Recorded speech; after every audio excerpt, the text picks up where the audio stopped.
Welcome back to the Project Gen X podcast. I am one of your hosts, Alan Smith, along with... I'm the other guy, Big Dave. And on this episode, I put something together and told Dave about it, and he was like, yeah, let's just do it. And so I came prepared, and he didn't. And, and we'll see which one is better at the end. So yours will be better. I'll tell you right now. You were like, this is what we're talking about. And I'm like, I don't have any idea how I would put something like that together. So we're just going to do it. So I had the idea. I'm lazy. Since Dave and I are both yeah, I can talk really goodly today. We are both approaching the half-century mark. And so I was like, hey, we've learned a lot of stuff in our lives. Yeah. Sometimes we've had to been beat over the head to learn it, but we've learned it. And so I was like, I got an idea. Let's do our top 25, or let's do our, not top, but our 25 things that changed our lives in some way before we were 25. Okay. And then we were like, well, maybe 30. I don't know. We'll figure out something in there. But definitely from at least decades back, a couple of, a while back, type stuff. It's scary to think that 25 was over 2 decades ago. And that's... Are you trying to force a depression upon me? We both have birthdays coming up here before not too long, so... Yeah, I think mine's first, though. Nope. No, yours is first? Yeah, you never remember my birthday. I don't. And you know why? You know why you don't remember your birthday? Because I don't ever tell anybody. That's why. I think I actually put it in my calendar at one point just to try to remember it. So anyway, actually mine's this month. So. Is it? What day? I'm not saying... You're not saying it on the air? No. Uh-oh. So it is one of those things that, that big milestone is quickly approaching for both of us. I evidently did not put it in my calendar. Well, there you go. So we're gonna kind of go through these 25 things, and it can be anything. That's what I set last night, and honestly, I started making a list, and it took me maybe 15 minutes. I mean, honestly, because it was one of those things I kind of went down the line of like, okay, what are things that had a profound effect on me? Sure. one way or another. It didn't all have to be good. Sometimes you learn more from the bad stuff than you do from the good stuff, So I have my... do you want me to start? Yeah. All right. That way I kind of have an idea of what I'm shooting for here. All right. I just... numbered. I didn't put them in any kind of order. The first thing I'm going to go with on my list here, because I'm looking back at it. This is probably the first thing on my list. Well, I know even chronologically, this is the first thing on my list that really had a profound effect on my life, and still to this day, and it's a song. Okay. It's the song "Rainbow Connection" from the Muppet movie. Oh, it's a good song. It is a wonderful song. And I remember as a little, because the Muppet movie came out in 78, 79. I should know this off the top of my head. It was before 1980. Yeah. Okay? Of course, I knew the Muppets, from Sesame Street and, all that kind of stuff. Sure. But I remember that opening with Kermit sitting in the swamp, playing his banjo and singing this song. And even at that young age, knowing that I was hearing something that was masterful. Yeah. And that was sweet and poignant. And quite honestly, it's one of those songs that even now, if you catch me on the right day, I will shed a tear listening to it.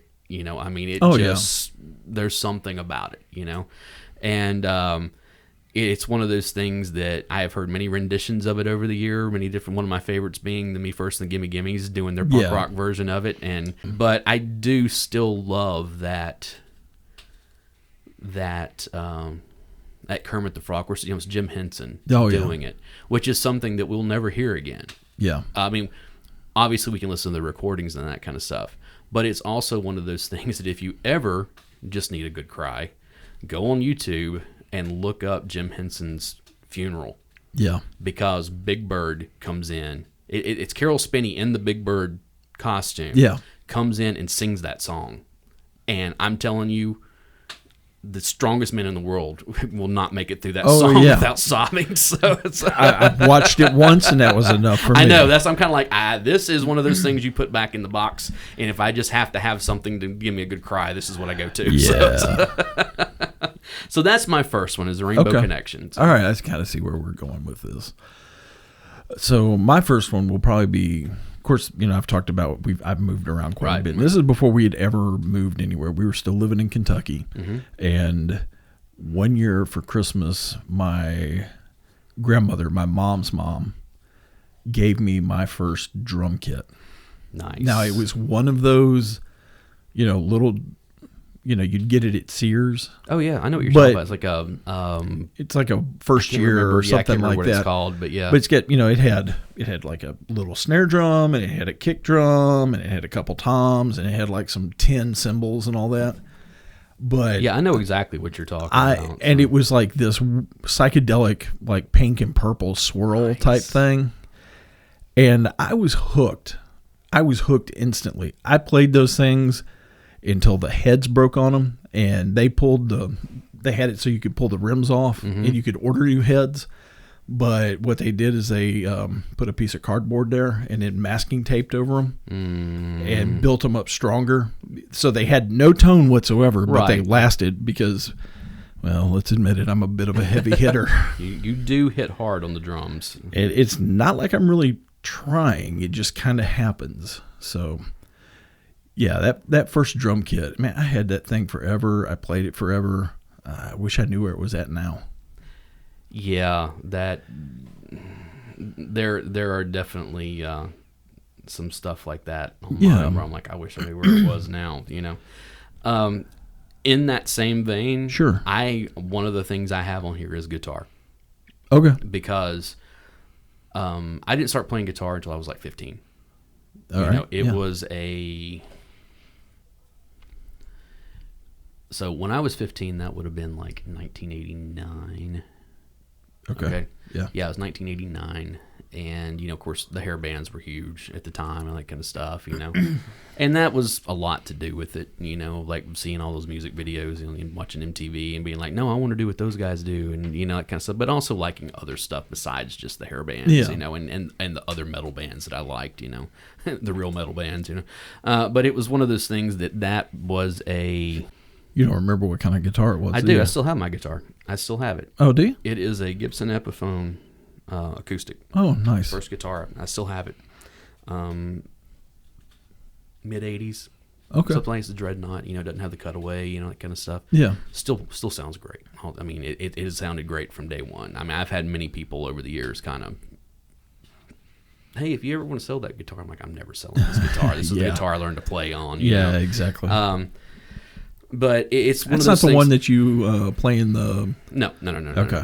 No. That's one I picked up a few years ago. But it's one of those that it's not that guitar. It's learning to play that instrument because I had taken piano lessons prior, and much as I now really wish I had learned to play piano. Me too. I didn't have a very good teacher for one thing. And for another, I didn't quite have let's put it this way. It's not that I didn't have the discipline to sit down and play. It's just that I wasn't learning anything that excited me to learn to play. And also the fact that she was very by the book. And when I say by the book, it's you read music, you blah, blah, blah, blah, blah. And I would sit there on the piano and be like, no, that's not right. That's not right. Okay, there it is. Type stuff. I was kind of playing by ear a little bit. I was picking it up. That type of stuff, and she was not having that. So it was. Well, I get the point of that. I get you got to it learn too, the foundations, but it's also kind of one of those you can do both. So I also took piano lessons. I actually had a really super great teacher, mainly because she was also my cousin. There you go. And she was super talented herself, and I wish I had. I didn't have the discipline to sit down and practice. Yeah, I know. And I would get into a lot of trouble because Mom was paying for these lessons. I know. And you better get over there and practice for this. Oh, and, I know. Believe me. And evidently, I had some talent at it, but I just didn't keep at it. And now I wish I had. Well, it's never too late. It's true. I mean, and it's funny now, even because I just a couple of years ago reacquired a piano. I didn't have one in my house for a long time, and I really got to the point where I missed having it around, even though I don't play that much. But I will sit down and pick out stuff from time to time. A lot of it's just applying the knowledge I have from playing guitar to, okay, what's this? And I started teaching myself, like the chord inversions and stuff, because I'm like, all right, I know what these notes are. I know where they're supposed to be. I can figure these out, Okay. And so I started kind of, okay, that's it. Oh, that's a G also. Okay, I get that. This is the, And that's part of why I wish I had stayed with it, because I don't have the strength in the music theory that I wish I did. It's all rhythm patterns for me, because from where I played drums so many years. Right. And, honestly, I'm really struggling trying to learn how to play that bass that I bought a while back. Yeah, I'm gonna have to learn how to play bass, or get better at playing bass now, since Barry gave me one. Yeah. I was like, man, thanks, Barry. I love it. Yeah. Matter of fact, that reminds me, I just I don't have it yet, but I have it on layaway. I found a bass head. So. Oh, did you? Yeah, it's an orange little bass. Oh, nice. I know. I went over to the pawn shop over here a couple last week, and I walked in and I was asking, "Do you have any bass amps?" He's like, "I got this orange crush back here," and I'm like, And he brought it out, and sure enough, I'm like, "I'll take it." It's like I can't pay for it all right now, but let me put it on layaway, and I'll come back and whatever. Yeah. So that means I'm gonna have to get a cab to go with it. But I was like, "No, dude, let me have this," because it was about half the price. Wow. Brand new. So anyway, I know that's kind of getting off on a tangent here, but yeah. So guitar was my second one. What's yours? Okay. By the way, I love pawn shops when it comes to buying music equipment. So you got to be at the right place at the right time. It's not a just go in and I'm gonna you have to go in and sometimes you have to go in multiple times before you find something, but I've bought a ton of equipment that way over the years, and it's been good to me. So anyway, I'm trying to think. Oh, probably once we moved to Michigan. Okay.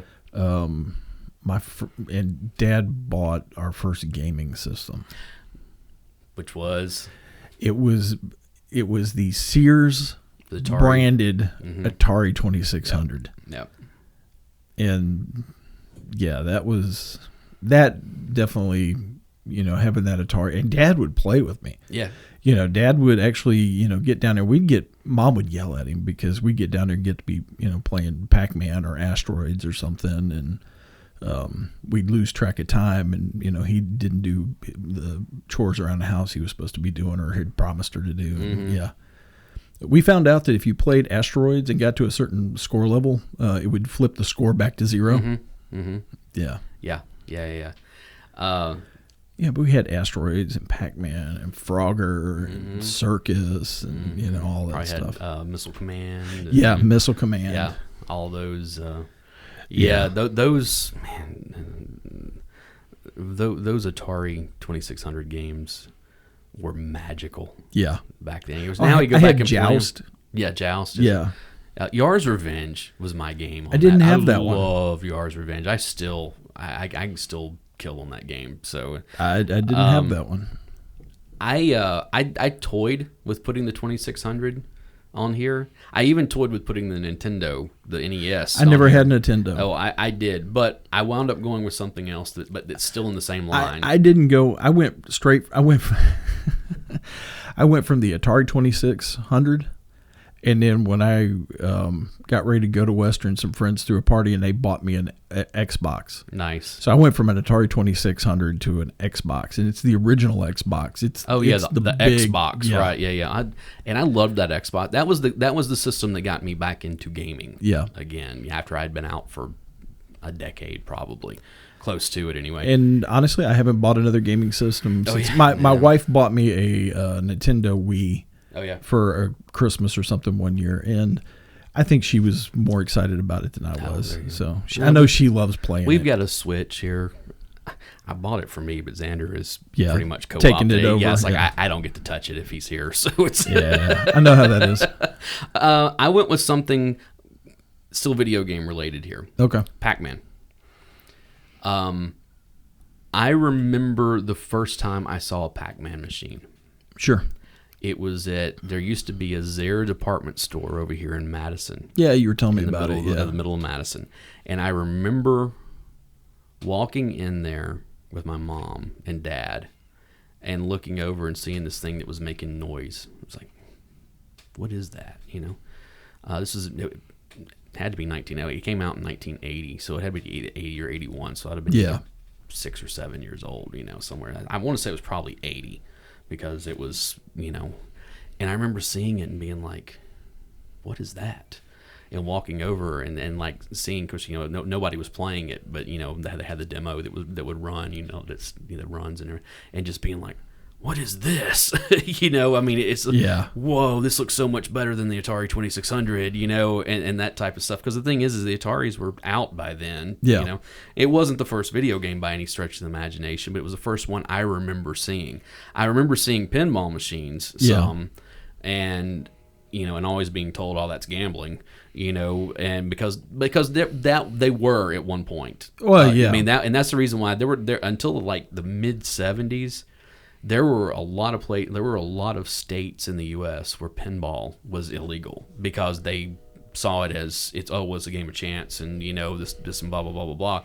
And it wasn't until they had an attorney who brought in a pinball expert who actually demonstrated it's a game of skill that they finally started getting rid of those laws and stuff. Of course, now we look back at that and go, that was dumb, but you see that with new technologies and stuff sometimes. But I remember seeing that Pac-Man machine and just being in awe of it, just like, oh my God, this is so cool. And again, like seeing the little 25-cent thing and like asking for a quarter, I want to play. And my parents being like, no, you don't need to do that. That's, whatever, you're just throwing your money away and wasting your time or whatever, Things you tell kids, probably more of a, I don't want to stand here while he does this than anything, But I remember like there was a place over here locally having, on the side of the pinball of the Pac-Man machine, like the original ones, it had that drawing and it was the blue ghost. Yeah. And it was the Pac-Man that wasn't that looked like the pizza, like we're used to, but it was like he had like 2 little feet and no arms and they had big cutouts of those that were like wooden or whatever that were up on top. It was this place over here in Madison. It was called the Hideaway. Okay. It was a bar, basically, is what it was. It was back off of State Route 45, and they had those things up on the roof. Really? Like you could see them, like advertising that they had Pac-Man, basically, And I was always just so enamored with that type of stuff.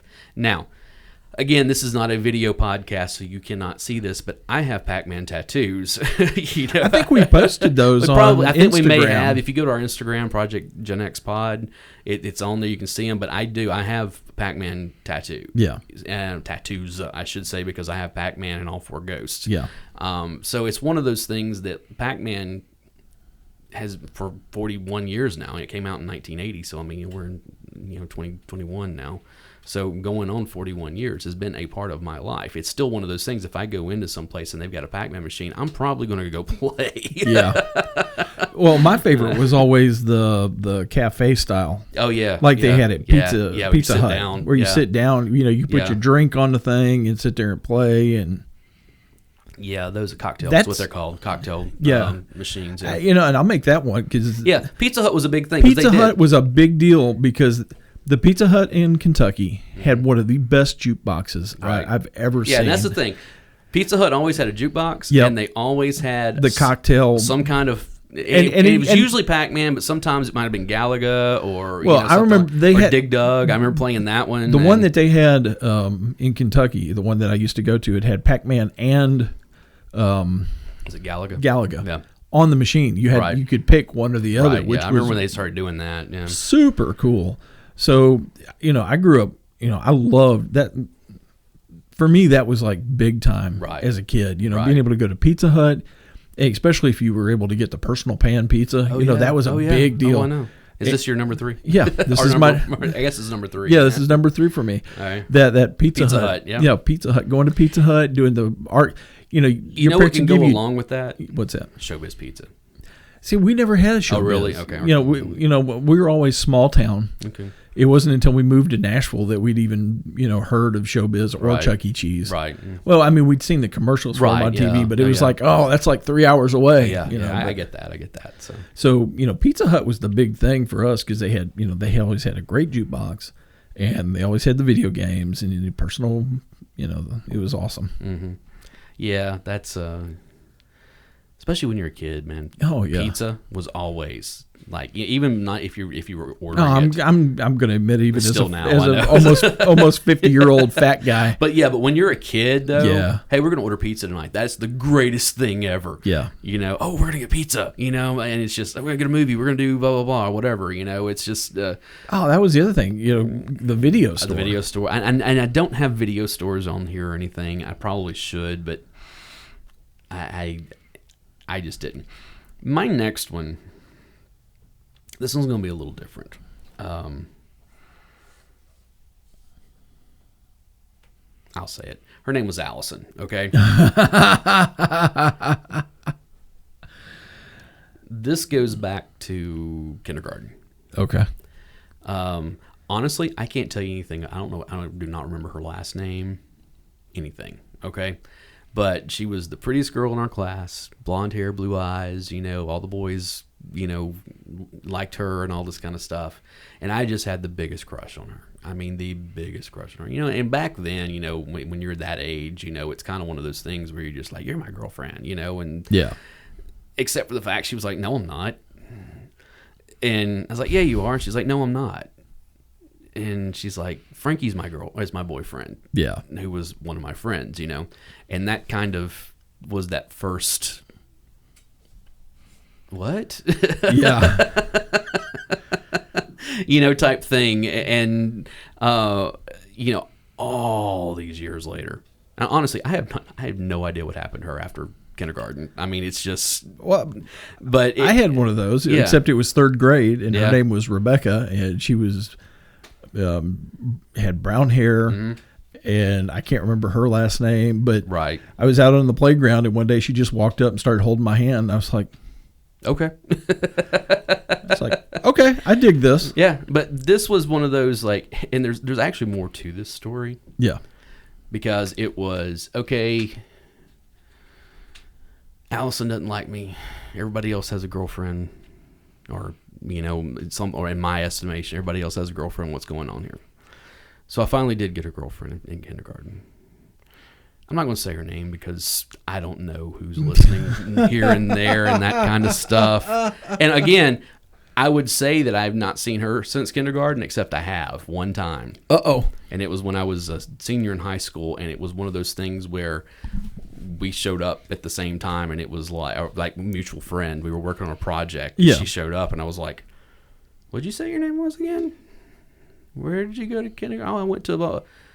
Oh, yeah, you were in Miss Holloman's class, weren't you? Yeah. And it was just one of those. And yeah. But it was one of those things where you're going to laugh because, you heard my description of what Allison looked like. Yeah. Okay, blonde hair, blue eyes. You know my type. Not blonde hair, blue eyes. No, okay? not at all. But it started that way. Yeah. But this girl, dark hair, dark eyes. Yeah. But here's the thing. Not nearly as pretty as Allison, and was kind of my, okay, I guess this is who I'll... She was your rebound. Absolutely. Now that dark hair, dark eyes thing has been a through line in my life. Yeah. Even until today. One of those things. Yeah, so you have a type. I've never been like, oh, she's got to have this, it just kind of happened that way, Well, I mean, that's mainly... I know. Everybody has a type. But basically what it is that, it's that very early rejection of... Yeah. And then looking around and being like, well, if I can't be the girl I want, then I guess I'm going to have to settle. Which became a thing in my life, later. And so you settled on settling very early on. I settled on settling very early. So anyways. You looked at the bar and goes, here's the bar. Apparently, I do not reach that bar. So, and that's not even a short joke, okay? Because I wasn't shorter than anybody else back then. You cut me off at the pass. I was about to lay into you. All right, what's your number 4? The year I got my Daisy BB gun. Okay. Everybody, every boy wants that BB gun. And for everybody, it seems like it's always the Red Ryder thing. No, I got the Daisy. Mm-hmm. With the Red Ryder, you got, it was basically set up like a lever action rifle. Oh yeah. And you would cock it once, and you could pull the trigger, and it was always the same strength. Right. No. Not with the Daisy. You could pump it multiple times. Yeah. Screw that. You Yeah. could pump it once, and it would shoot like a Red Ryder, or you could pump that thing all the way up to 10 times and kill small birds with it. Right. And I didn't kill small animals or anything with it like that. I wasn't that kind of sociopath. Right. Not yet. But I am still not that kind of sociopath. Thank you very much. You're a different type of sociopath. We're all sociopaths, okay? I mean, let's be honest. But I got very good with it and very accurate with it, and it started a hobby that I still enjoy today. Nice. So nice. That is, yeah. That's cool. My next one I'm going to, my number 5, is church. Okay. Because we did a whole episode about church. Oh yeah. In 2020, early in 2020, and you can go back and listen to that. I don't, off the top of my head, I don't remember what episode it is, but it's in the archives. And I'm coming at church from a different perspective here than I did when we were talking in that. Okay. And that is church was kind of the thing that my life orbited around for a lot of years. And I developed a lot of friendships, people that, Same. And that kind of stuff through that. I had some good times, had some bad times, had some times, I mean, it just kind of this up and down and up and down and up and down, and everything. One of the things as I've gotten, as not just getting older, but when I had kids, that kind of stuff, that was such a part of my life. And I am at a point now where I was never given a choice of whether or not I wanted to go to church. It was just something that I did because I had to. Yeah. And so I have chosen not to do that same thing to my kids, and it's one of those things that I'm like, if at some point my son comes to me and says, hey, I'm interested in this church thing, let's go, but I'm not going to force it on him, Yeah. But the thing is that I also kind of look at that and go, I can look back at my life and see so many good times that are going to church, going out to eat after church, and ice cream socials and this and that, and all that kind of stuff. And I'm like, you're thinking about maybe introducing him to it. That's something that was such an integral part of my growing up. Yeah. And it's not necessarily that I'm thinking about introducing to it. It's just that I'm like, I kind of hate that he's missing out on it, but at the same time, I do look at that stuff, but then I have to weigh it against the other stuff and be like, okay, which, but church was one of those things that I really did enjoy back then. And it didn't have, it has my times going to church and what I learned there and that kind of stuff is stuff that has stayed with me throughout my life. It was life-changing in a lot of ways, I mean, in a lot of ways it was life-changing. And I'm happy to have had that in my life, but that's kind of where we are now. So okay. Well, along those same lines, I'm going to go with like church camp. Oh, nice. Church camp was a huge one. I only went to church camp once, but I had fun. Yeah. When we were living in Illinois, there were 2 different ones, and we would, we'd go to both. So, I'd spent most of my summers away from home, right? Going to camp, and there was Bible studies and all that, but in the afternoons there was also sports and going to the park and going to the big indoor pool or going to the swimming pool or swimming in the lake or boating and you got to, because in Illinois, the churches weren't big enough to own their own camp. Okay. So all the churches would pool together. Mm-hmm. Was it the denomination or was it the actual denominational? Yeah, denominational. Yeah, we had the same thing here. That was so all the churches are the same denomination, because we don't have like where we go to church at, it doesn't have some kind of big organizational hierarchy over it. Right. Each church is its own individual thing. Right. But all the churches in the area would pull together, and all those churches would go to church camp together. Mm-hmm. And that's how you got to meet, kids from around the region, and then you'd go around visiting, on weekends and stuff. So, oh, I get that. That's that was I get that. It's where I met my one of my first serious girlfriends at. Oh, there you go. Yeah, there you go. Because we did it all the way up through high school. Mm-hmm. they had camp for, you had like junior camp, which was like the little kids, and you'd have senior camp, which was like 8th grade through senior year or whatever. Mm-hmm. Kind of on that same, talking about meeting your first serious girlfriend in church. Again, I'm not going to say her name because you never know who's listening and who knows what and everything. But there was someone in my life that I did meet at church at a young age. Yeah. Once we switched churches, started going to the one that we went to, that both simultaneously, and not for anything that she actually did, but both simultaneously made my life better and a living hell all at the same time.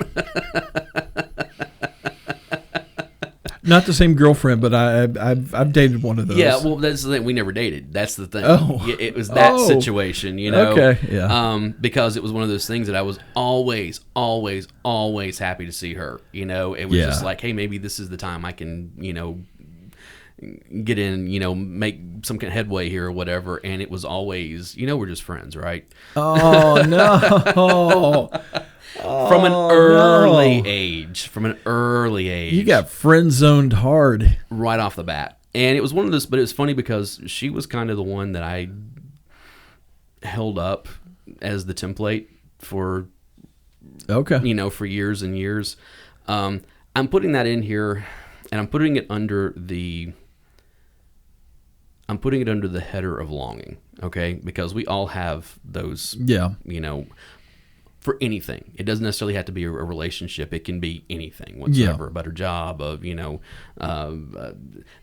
not to get beat up at school or whatever type thing. Yeah, but it's absolutely. one of those things we all go through where we're sitting there, we're longing for something that we think is going to make our lives better. Yeah, that's going to fill some kind of void inside of us, or whatever. Everybody's always standing around with right. Everybody's standing around with a shovel, digging dirt, trying to figure out what's going to fill this hole. Exactly. And so it's one of those things that, because that was a long time, and it was so funny because it was one of those things that at some point we all kind of went our separate ways and didn't see each other for years, and and it was just one of those things that every decade or so, whenever I would run into her, just by happenstance or whatever, it was always like, how does she keep getting better working? I know that one too, because it's one of those and then God, I hate to even say this because again, you never know who's listening, but with Facebook, oh no, oh no, you didn't, and then being man, why does she still have to be hot? Yeah. But of course, that all that stuff was way back in the past, but it was just kind of one of those things. It's man, why couldn't she just not age as gracefully as everybody? Why couldn't she just age like the rest of us? Yeah. Well, in my case, I didn't even start out looking yeah, good, I know exactly. Well, I'm in that same category in some ways. So it's what do you got next? I got to go with band. Okay. Starting out in 5th grade. Band was a huge part of my school life all the way up through high school. Mm-hmm. Started out in the 5th grade. Of course, I was doing drums, playing drums and drums, not drugs. Drums, drums, drums. Yeah. But I started in Michigan, and when we moved to Illinois, that I just kept going with it. And at one point, no, I'm good right now. Thanks. Yeah, I've got my coffee mixture just right. All right. At one point when we were getting ready to move from... Sorry, I haven't got enough coffee in my bloodstream. Yeah, I know what you mean.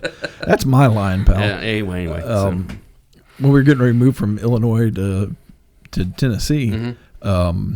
I had 2 different drum lines. The DCI drum corps stuff get a hold of me and was trying to get me to come do their camps. And Mom and Dad were like, no, we can't afford to do that and move to Tennessee. Right. So I didn't get the opportunity to do that. But, did band there, did band down here. Mm-hmm. I thought I was actually going to, do, music all the way into college. And right. It didn't happen. I know. Yeah, we all kind of. So yeah, band. That was what it was. Or the thing, because I'd started playing. I started playing piano when I was younger. In band camp. Oh, well, there you go. You know, it wasn't just church camp. At band camp.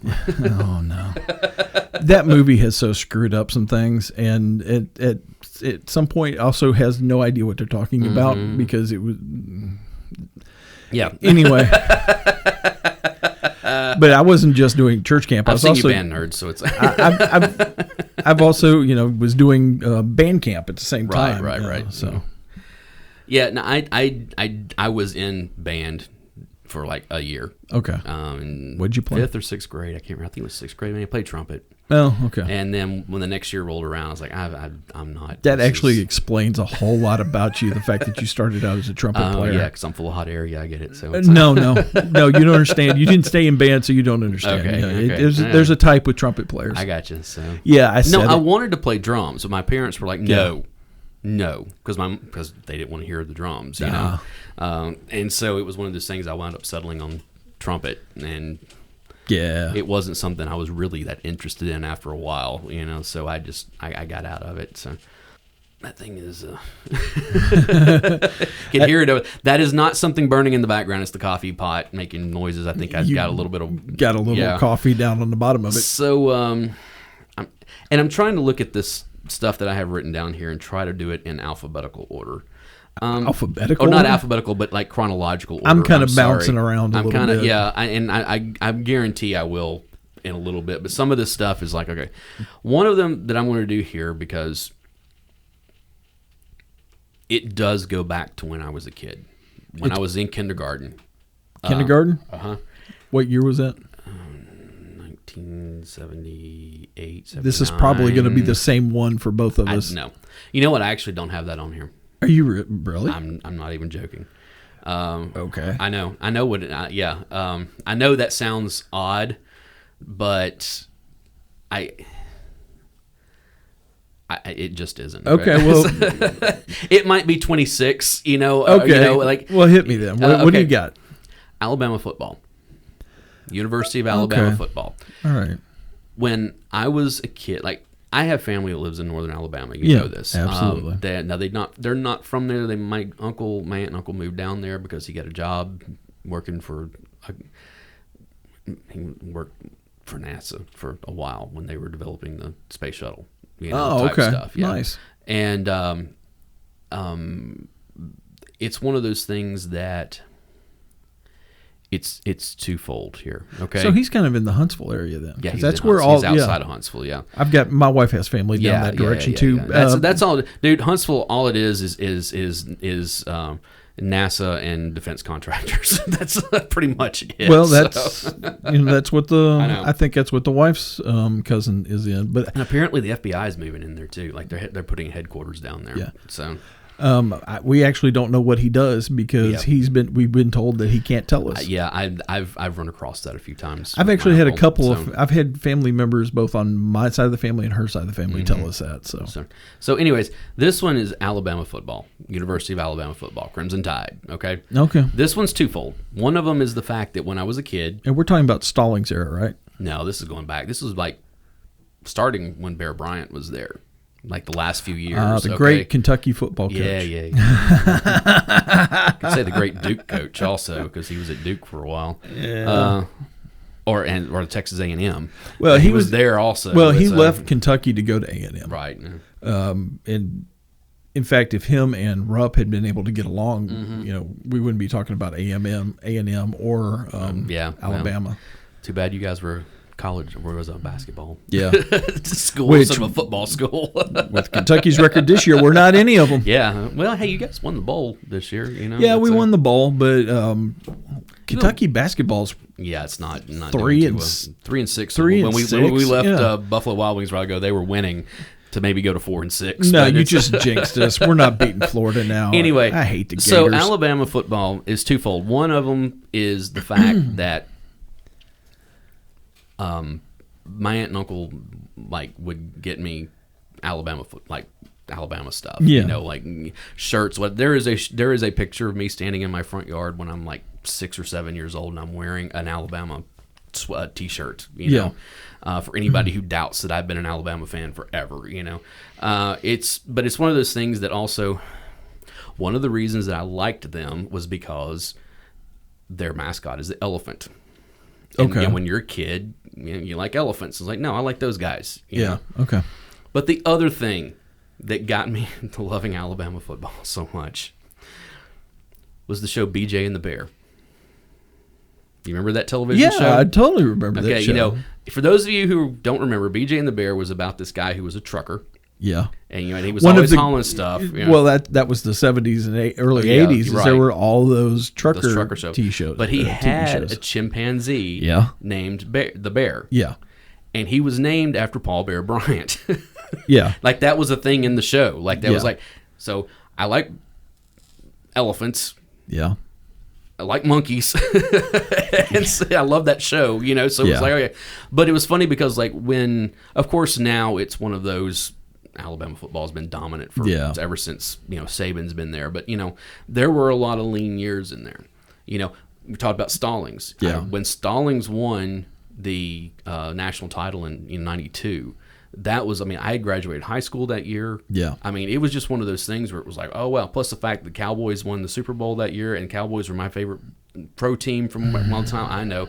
From all the time when I was back, you know, so it was one of those things. It was a banner year, but Alabama football has been a constant in my life since I was a kid, and it's one of those things that I'm like, and believe me, I'm not one of those obnoxious Alabama fans. He's really I'm not. really not. I can vouch because for him it's on one of that. those things where I'm like, no, like last year we had a really down year. I knew it was coming. I was like, no, we're going to have a down year. We may have several down years. Yeah. Now, a down year for us is losing 2 games. You know, I mean, that's. Whereas a lot of teams would be like, "Oh my God, that's amazing that you know you're still winning 10 games in a season." It's like, no, that's if we're not, especially in the Stallings era. And I don't say this to brag, but it's one of those things like if we're not competing for a national title, then it's a down year. Yeah, I mean that's just kind of the way it is. But it's still one of those things that I remember.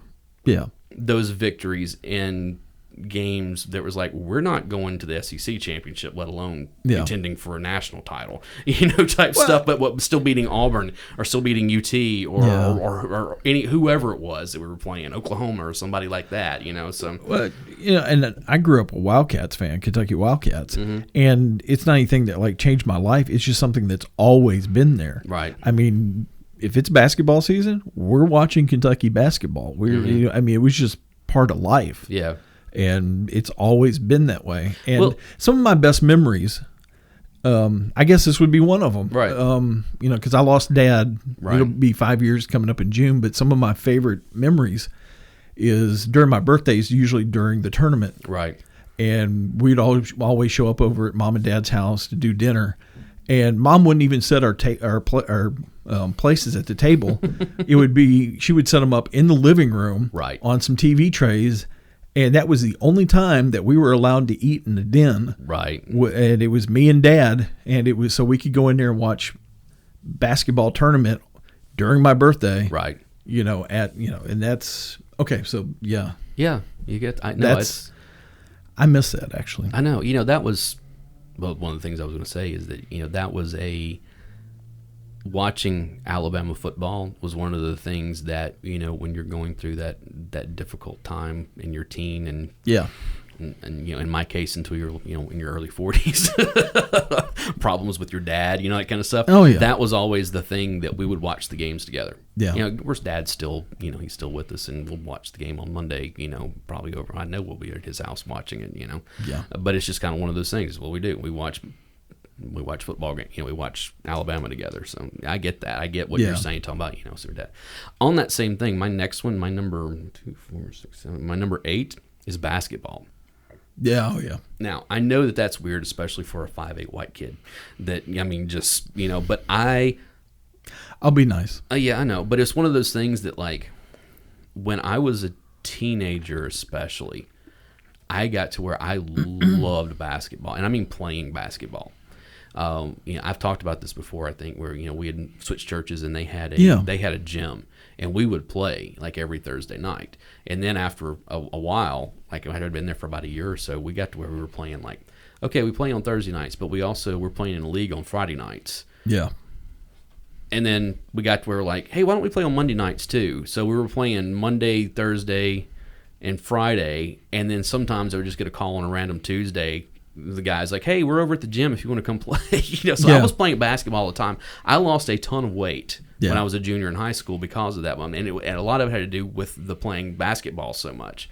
And, I mean, I have not played in a number of years because the last time that I even attempted to shoot a basketball, like, it hit the bottom of the rim because it had been so long. You know? And I was like, okay, obviously I need to spend time with this to get back into some kind of whatever. Obviously, I'm not going to be doing any jumping anymore because I'm old and a lot fatter than I used to be, you know, and that kind of stuff. Yeah. But it's like, but even to just like, you know, barely hit the rim, it was like, yeah, this is something that I neglected for a long time. I never played on a team, you know, outside of the church, church league. I never, you know, that kind of stuff. But it was one of those things that starting, like I said, when I was a teenager, even a young teenager, you know, when we started playing in gym, it was one of those things like, no, I really enjoy this. And I got a basketball goal, and I would stand outside, you know, cold in the sun and everything else and just play and shoot and shoot and shoot and shoot, you know, and that kind of stuff. But it's still one of those things. And then I got in, and of course, then, you know, getting into the NBA, you know, especially through the 90s, you know, and that kind of stuff, the 80s and the 90s, you know, it was one of those things. The golden age of the NBA before it hit rock bottom. Yeah, pretty much. But it was but I really did get into all that stuff for the longest time. And so basketball is still one of those things that I still enjoy. I really want to put a hoop up at my house. And I just haven't been able to afford the one I want yet. I've thought about it. And what's funny, well, it's not even funny. It's just a kid thing. But, you know, like Xander's got one of those little kiddie hoops, you can adjust up and down or whatever, but he loves that. He's loved that since he was like 2 years old. Yeah. Of course, now he's tall enough to where he can just kind of walk over and put it in. But it's still one of those things because it sits in my house that I'll every once in a while pick up that basketball and go to the complete opposite side of the room and like I'll start shooting, just like and I'm like, and of course I'll get silly with him, and I'll be like, I'll like, shoot from like all the way across the room and hit it and like throw my hands up in the air and like, daddy's got game, nothing but net, just nice. So that's basketball was one of those things that really transformed my life, my body on top as well as my life. Especially as a being from Kentucky, I played a lot of ball. Right. I never played on any major high school teams or anything like that. But I was always playing ball somewhere. Mm-hmm. And that was the other thing. Me and my friends in high school, we were always at somebody's house on the weekend shooting hoops and playing, and we had some scuffles and stuff somebody's driveway somewhere. So we always had a hoop. We'd move into a house and Dad would put a hoop up. Right. It was just part of it. Mm-hmm. I guess it's my turn. Yes, it is. Going with Star Wars. Okay. I do not have Star Wars on mine. Star Wars. For one thing, I knew you were going to put it on. Yeah. And another, I think I've just talked it to death already. I get that. I mean, after we did the 50th episode with Miss Nay and all that, but that's Star Wars is still a major touchstone with me. Especially now with the Mandalorian. I'm getting to relive it a lot with the Mandalorian, and I'm really disappointed that Jon Favreau didn't take the reins over, starting with instead of Abrams and Ryan Johnson. Anyway, I know you're a grumpy old geek, so So, and along with Star Wars, I've got to put in the Tolkien stuff because I can't tell you how many copies sci-fi and fantasy, basically. And fantasy, because I wore out I don't know how many copies of The Hobbit, growing up. I think I started playing Dungeons and Dragons, back at second edition. Yeah. I didn't have the first edition stuff because, that was, but second edition, yeah. I kind of wish I had a game now, but I know people who still play that you probably hook up with. I just don't have time. Yeah. I don't have time. It's a time suck, and I've got other stuff I'm trying to learn right now. Yeah. Oh, I get that. that. This is something very specific. And we've talked about it on here before, but I'm gonna put it out here. Okay. Guns N' Roses album Appetite for Destruction. Yeah. Yeah. This was a real musical turning point in my life. Of hearing that album when I I guess I was probably 14 or 15 years old, you know. And I guess it was about 14 because it was one of those things that had been out for a little bit before I heard, you know, and just being completely blown away and becoming completely obsessed with it for years. And it's still one of those things that, like, I got it on my phone, you know. I mean, it's one of those things. It's like, no, I don't go anywhere to where I can't listen to that entire album. Not just songs off of it, but that entire album. Yeah. Any road trip I go on, I listen to that album in its entirety at some point. I mean, it's just, it is what it is, you know. And so it is one of those things that really was like, oh, you mean music can sound like this? You know? Oh, you mean I can hear music that's speaking to me directly? Yeah. You know, and of course it was one of those things where I didn't have the experiences those guys were having, you know, that they were writing about, but it was one of those things where that angst and that, you know, all that kind of stuff just came through the speakers and was just like, no, these are my people. You know, this is type thing, you know. It's So anyway, the Appetite for Destruction, man, that I don't care what anybody says, it's one of the best rock albums that ever. I'm like, I mean, up near the top. So go ahead.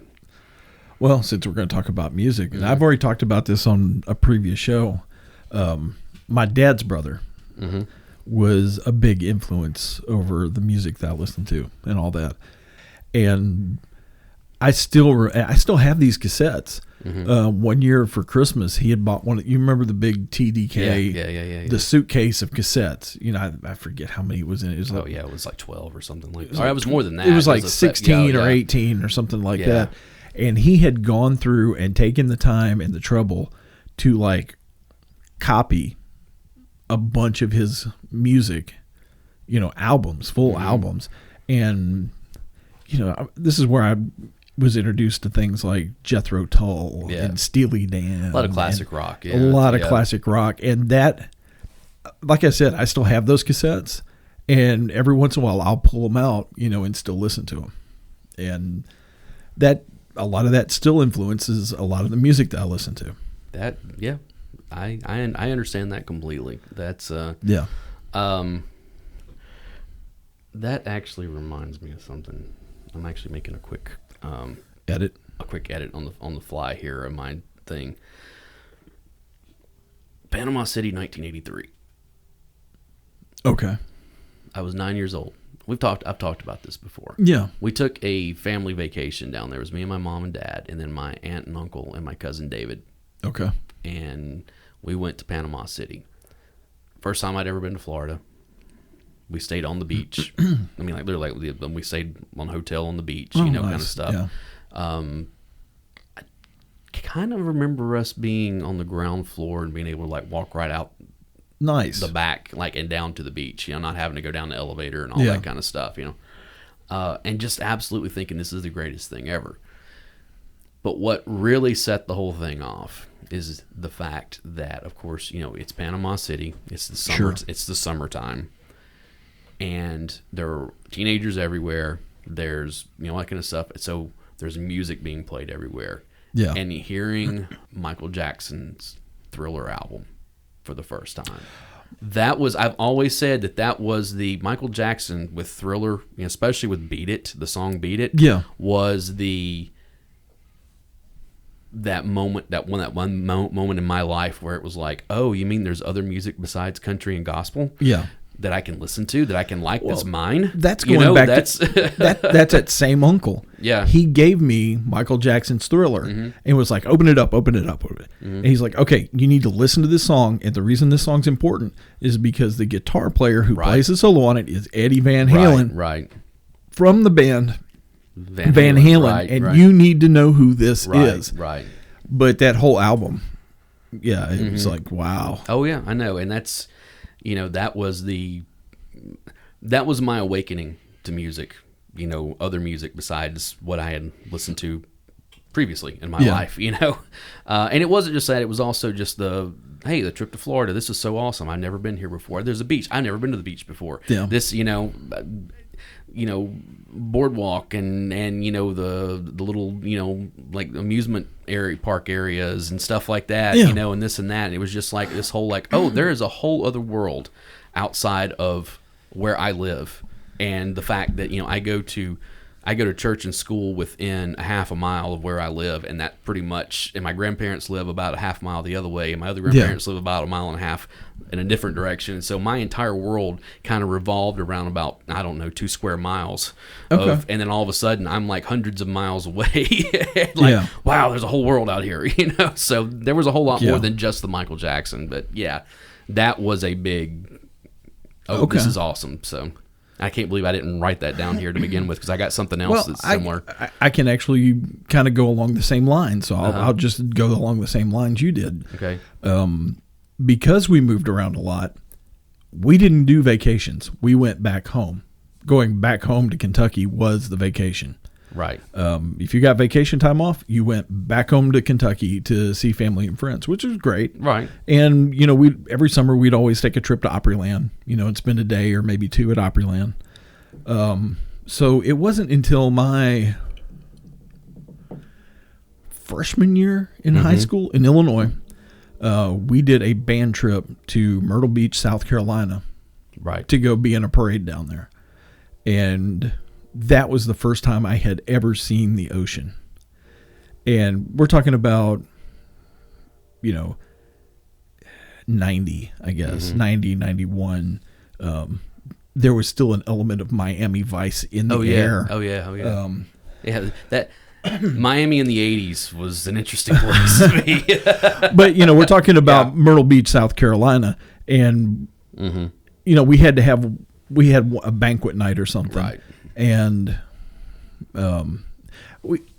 we did a parade. The jazz band went and did a jazz band thing. The symphonic orchestra went and did their thing. There were several different things that pieces of the band, but there was only one thing the entire band was down there for. But we had a big banquet night, and I had bought a new outfit, and I had a pair of boat shoes, and I had the white pants, white linen pants, and I had like a white and gray striped, like dress T-shirt type thing. And banquet was over. We could see the beach from the banquet room, and 2 or 3 of us, walked down to the beach. And I remember standing there in that outfit, looking out over the ocean. And we got the sunset coming in. I was just like, wow, this is awesome. Yeah. And you know what? I don't like the beach now. Now it's one of those things that I look at the beach and I'm like, that's hot. There's going to be sand everywhere. If I get in the water, everything's going to be salty. I'm going to have to take a shower. I'm going to have to, it's just like, this is not a vacation for me. This is work, I'm going to burst into flames if I sit out there for very much time. It's Now, my wife is very much a go to the mountains type person. I do like the mountains a lot more I these do days. like going to the mountains myself, but I still have that draw, to the ocean once in a while, and I just haven't been able to do it. And when we did honeymoon, we did go to Savannah, Georgia, and we spent a day out at Tybee. Yeah, so Tybee is so nice. Man. Yeah. It's very low key, and we spent some time in the water, and it was a lot of fun. And then I looked out and saw seagulls circling, and I got to looking a little bit, and I was like, that's a fin. And my wife goes, oh, dolphins. I go, yeah, let's get out of the water. Seagulls don't exactly circle dolphins. Yeah. Right. Yeah, no. Yeah.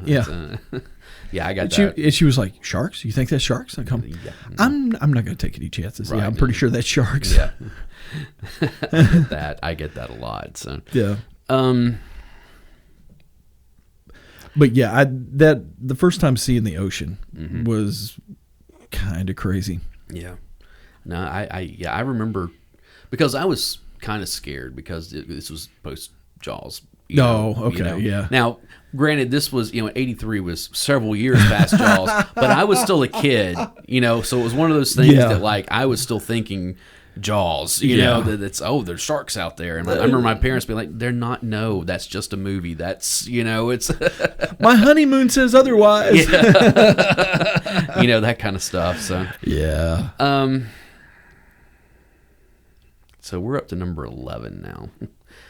We hadn't even got halfway through this, and we're already at an hour. So, number 11. Or I can just go ahead and expand on that. There's another band trip that was a big thing for me. Okay. And that's when we went to the 92 inauguration. Oh, that's right. You did. For Clinton. For Clinton.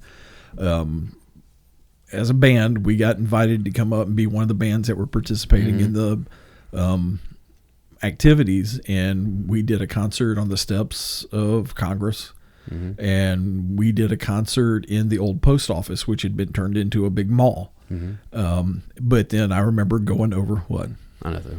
I was going to make an insurrection joke, but But I even though it was Bill Clinton, I still got to be in D.C. Standing on the mall. And getting to watch a presidential election. Right. And then we got invited up to go to the Democrat headquarters by the Tennessee delegate and all that. And hang out with them, which there's some interesting stories there that I won't repeat. Yeah. My next one is a not so great thing that changed my life. Okay. And that was when I was about 10 years old and realized that I had a new friend named Depression. Oh. And I have many times talked about discovering that I had a new friend when I was, a preteen. Yeah. And not knowing what it was and what was going on. And it's been an ongoing thing in my life. Runs in my family. It's it's hereditary, genetics and all that kind of stuff. And, sure. And it's one of those things that it really had, especially in my teen years, because you're already dealing with a whole lot to begin with, and then you throw that on top of it, and it's just like, oh my God, Yeah. And so it's one of those things that I had a pretty bad bout with it, several of bouts with it when I was in my teen years through junior high and high school, and then had a really bad one when I was in college. Yeah. Which would have put me around 22 or 23 or something like that, but it was one of those things that, again, it's good now. Better living through modern chemistry, and all that kind of stuff. Yeah. But it really was one of those things that it really did change my life. Yeah. Of all of a sudden being like, why do I feel so bad all the time? I don't feel bad like physically, but I feel bad physically. It's like, it's not like I have sore arm or, that kind of stuff, but it's like, I just feel bad. I don't understand this. Why am I so down? Why am I, I don't understand this. And I get that. And that was also at a time when we didn't talk about it quite as much as we do now. It was, I'll suck it up and, you'll feel better tomorrow. Yeah, don't talk about it. That kind of BS. We don't talk about that in the family. Right. That's not, Yeah. So, that's, like I said, it's one of those things that not all these things on this list are good things that changed life. It's just things that changed my life. Yeah. So that's my number 12. Well, okay. I remember as a little kid, I can't remember if it was 80 or 81, I woke up one morning and like all the extended family was over at our house. Mm-hmm. And I was like, what's going on? What's going on? I kept asking questions, and I finally found out that my grandfather had died of a heart attack. And that was a big deal because that was Mom's dad. Mm-hmm. And when he would get off work, he was always coming over to the house and hanging out and messing with us kids. And suddenly he was just gone overnight. Yeah. And things weren't quite the same after that. Right. Yeah. No, that's actually, it's funny. I have one here that I just have lost, and it has everything to do with that. Do I need to pause this? Pause this for a minute. And we're back. Sorry, Miss Nay called. That's fine. I just have it written down here as loss, and really and truly, it comes down to death. Is what it comes down to. Whether it was family or friends, because I have both inside of that under 25 thing. Yeah. Having I lost my great grandmother when I was like 11 or something like that, and it's one of those things that it's like, I'm really happy to have had her for as long as I did, you know?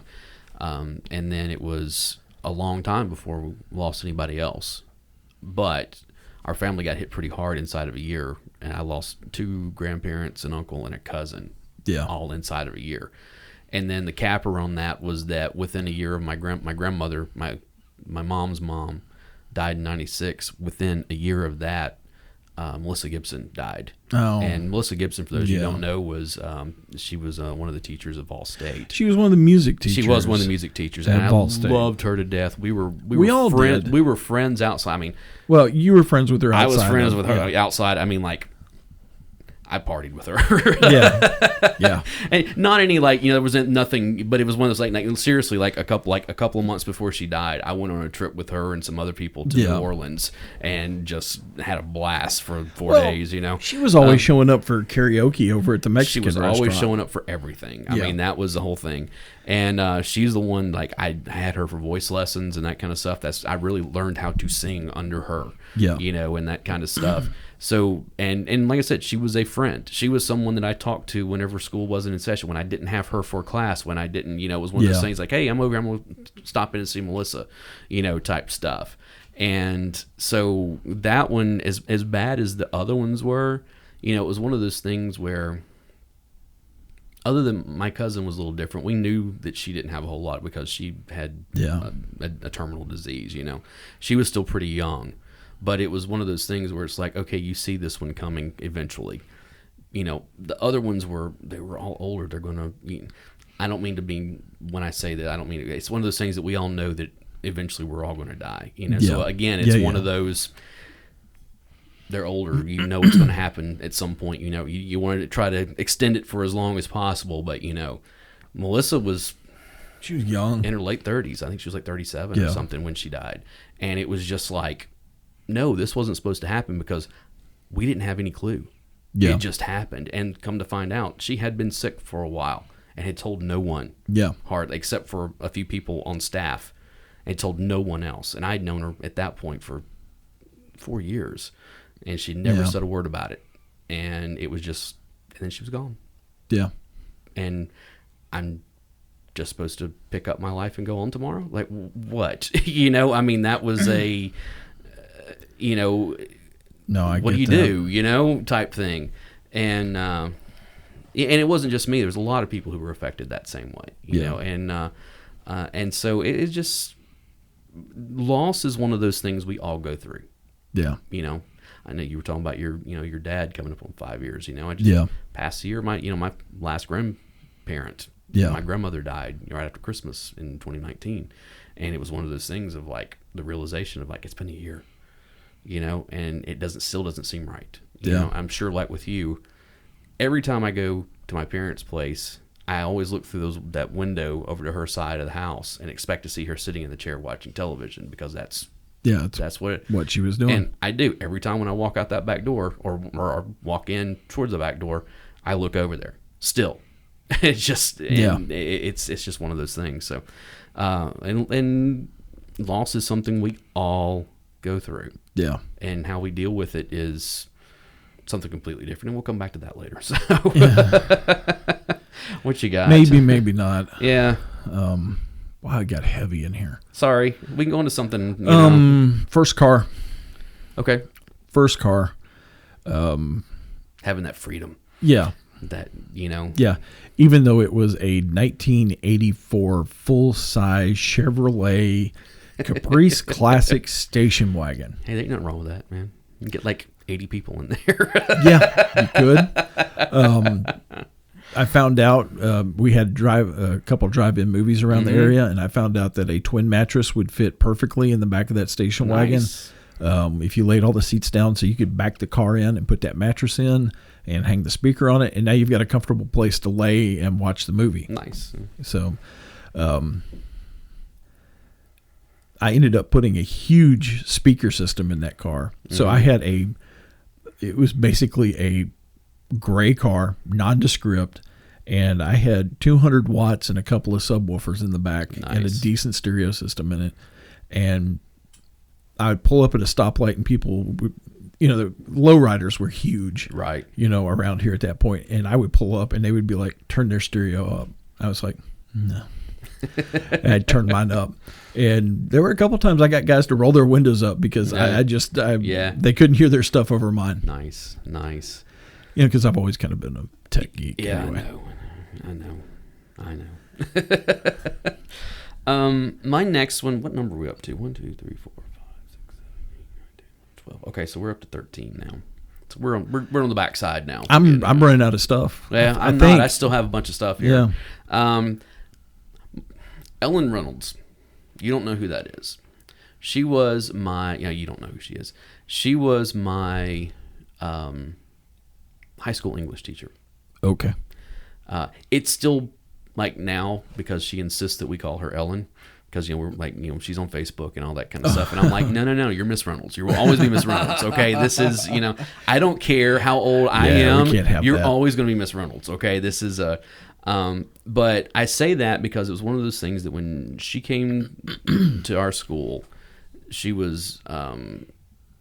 It was one of those things. She was a young teacher. She was like 10 years older than us, Okay. And it was one of those things, so like, she was like 25 when she came to work there, And of course, all the guys had a crush on her, and because she was attractive, that kind of stuff.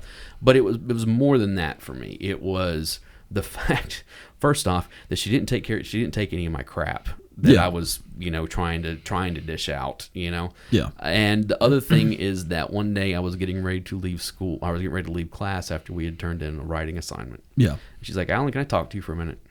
And I was like, oh, what did I do? It was just kind of one of those, and she was like, and she handed me back the paper, and she was like, and I looked at it, and there was like an A on it, Yeah. Which I was like, oh, okay, cool, I was like, oh, awesome. She's like, no. You can write. You have a gift for this, and I'm not going to take any like subpar materials from you. Oh no! Oh no! You did damage to yourself. And it was one of those things that several times I turned in stuff and got C's on it, going, I know this is an A paper. She was like, yes, from them, it's an A paper. From you, it's. Hold on, I gotta do this. Self-inflicted damage. I know. But it was one of those things that she, I had her in sophomore year, and then I had her again for senior year. Yeah. And it's one of those things that I have many times looked at those two classes that I had her, and said those were some of the best classes I had, because I learned so much in there, because she would not let me slide. Would not let me slide whatsoever. And it was one of those things that, I used to want to be a writer, and it's one of those things I haven't done in a long time, and I really need to get back into it. What was it you told me? Never too late to start? No, I think it was you're never too old to give up on your dreams. I think that's what this is. No. I know. And believe me, I think about it every once in a while. I'm like, it's been a very long time since I've really sat down and tried to write anything, you know? And I really probably should get back into that. And I'm sure that she would be really pissed at me if she knew that. But you still have your copy of The Artist's Way? No, dude. You got rid of it? I moved on for all that self-help hoodoo guru BS a long time ago. So. The morning pages actually helped me for a good long while. That's some of the techniques that are in there are great, but I could do without all the rest of it. I get that, and it's one of those things with anything. I find that if I will sit down and write for a while to kind of, or anything, if I sit and meditate, if I sit and, just do something that I'm just putting all my energy into this right here, it kind of gets my head in the right space to be able to do the other things that I need to. So Ellen Reynolds, I will always love her and appreciate what, making me work harder than I really wanted to. Nice. We all have that teacher though. That's, what you got next?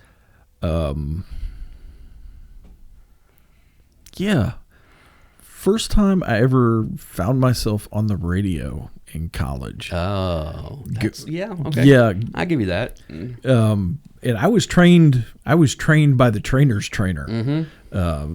Tom. Mm-hmm. Tom Deep. Tom Deep. And the voice of volunteer the voice WVCP, man. I think he's still there, is he not? I think maybe. I don't know. Tom, if you're listening, what's up, dude? Yeah, I know. But the first time I walked into the studio, because we had classes in there and all that, and I was like, this is cool. Because I had grown up listening to radio. I loved radio. Oh, yeah. Same thing. I used to pretend to be a radio DJ. I did too, yeah.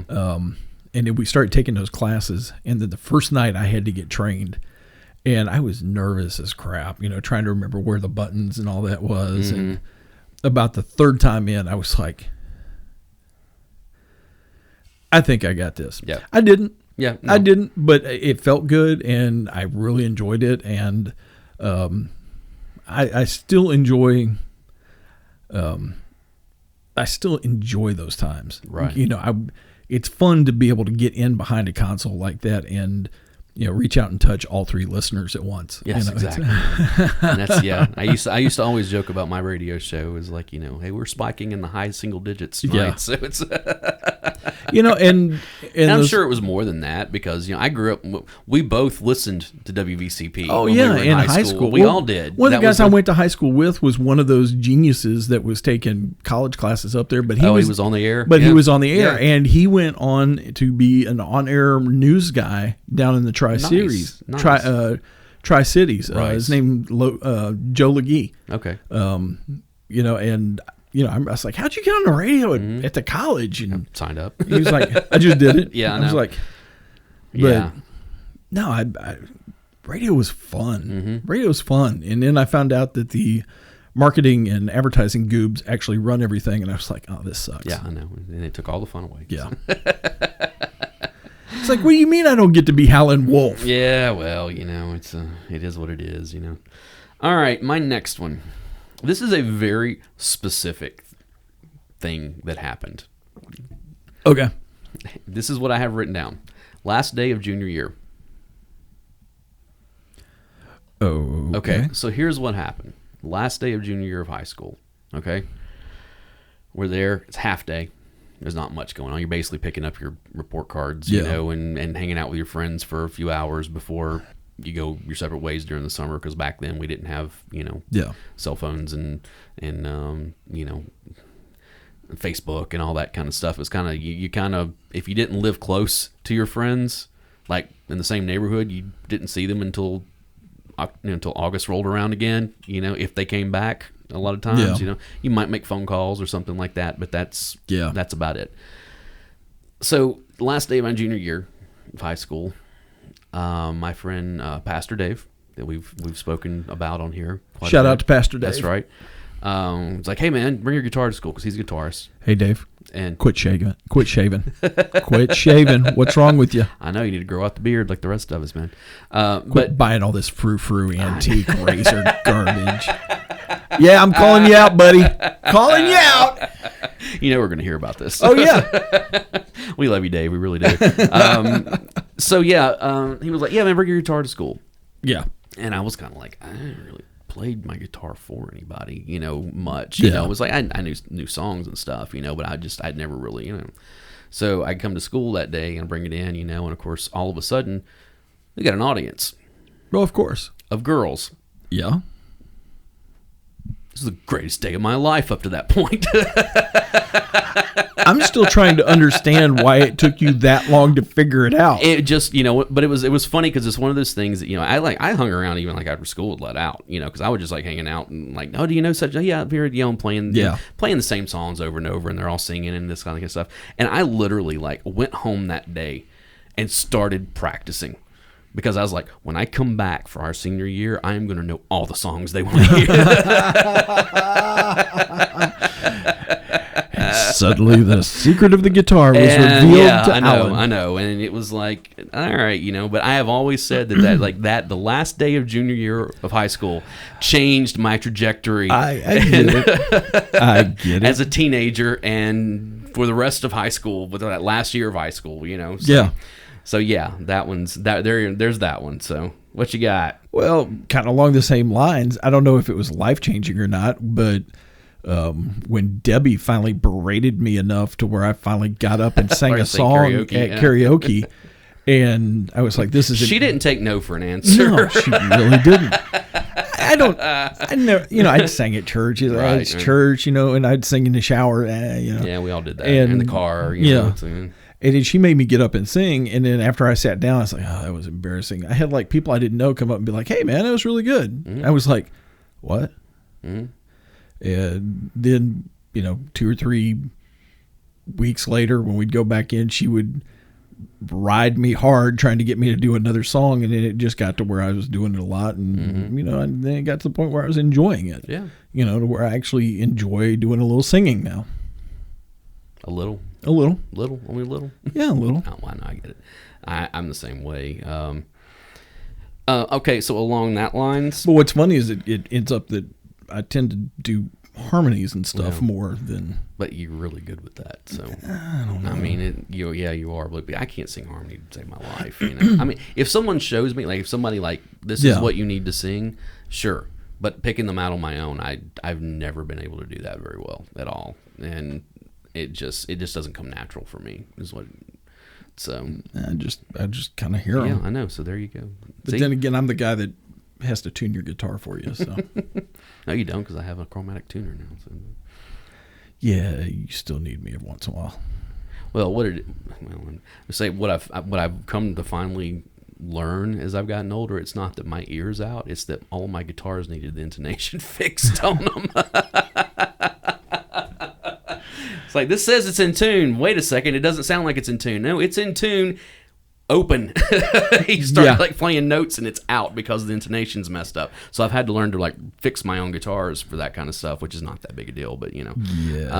So okay. Along that same line, I'm actually skipping a little bit because I've kind of been skipping over. Yeah. I put Rainmaker on here. Rainmaker was the first band I was in.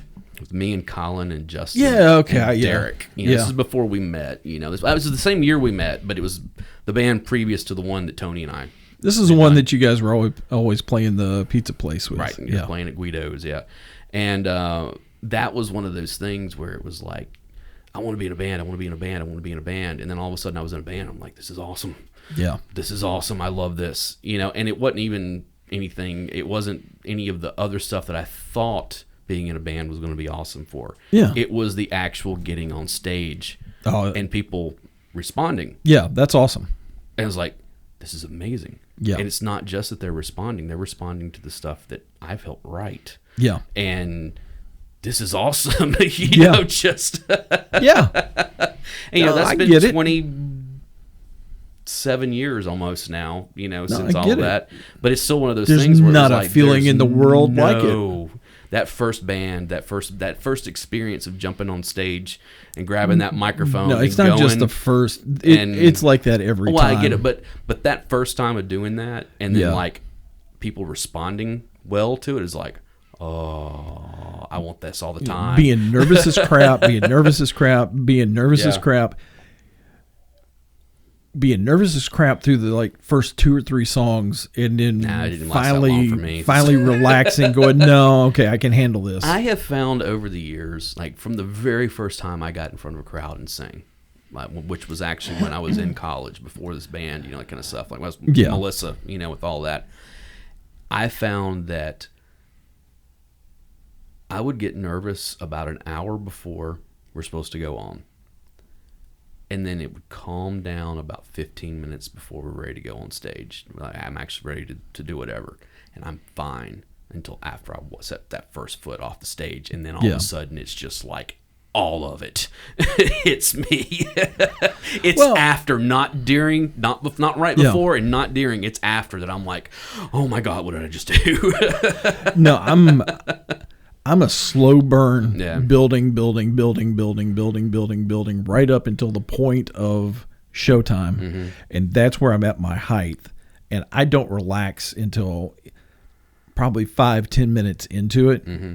And I mean, that even goes, working behind the scenes today, because now I do a lot of the behind the scenes stuff. Right. And now I'm a nervous wreck right up until time of, whatever we're doing. Right. And then we get into it. And once everything's rolling, that heart rate drops, and I'm like in a groove at that point. That is along that, but in your conversation here, Yeah. that's something you're describing that I've felt that with a lot of things, where you're building towards something, Yeah. and then all of a sudden you realize, no, I'm right in the middle of it. Yeah.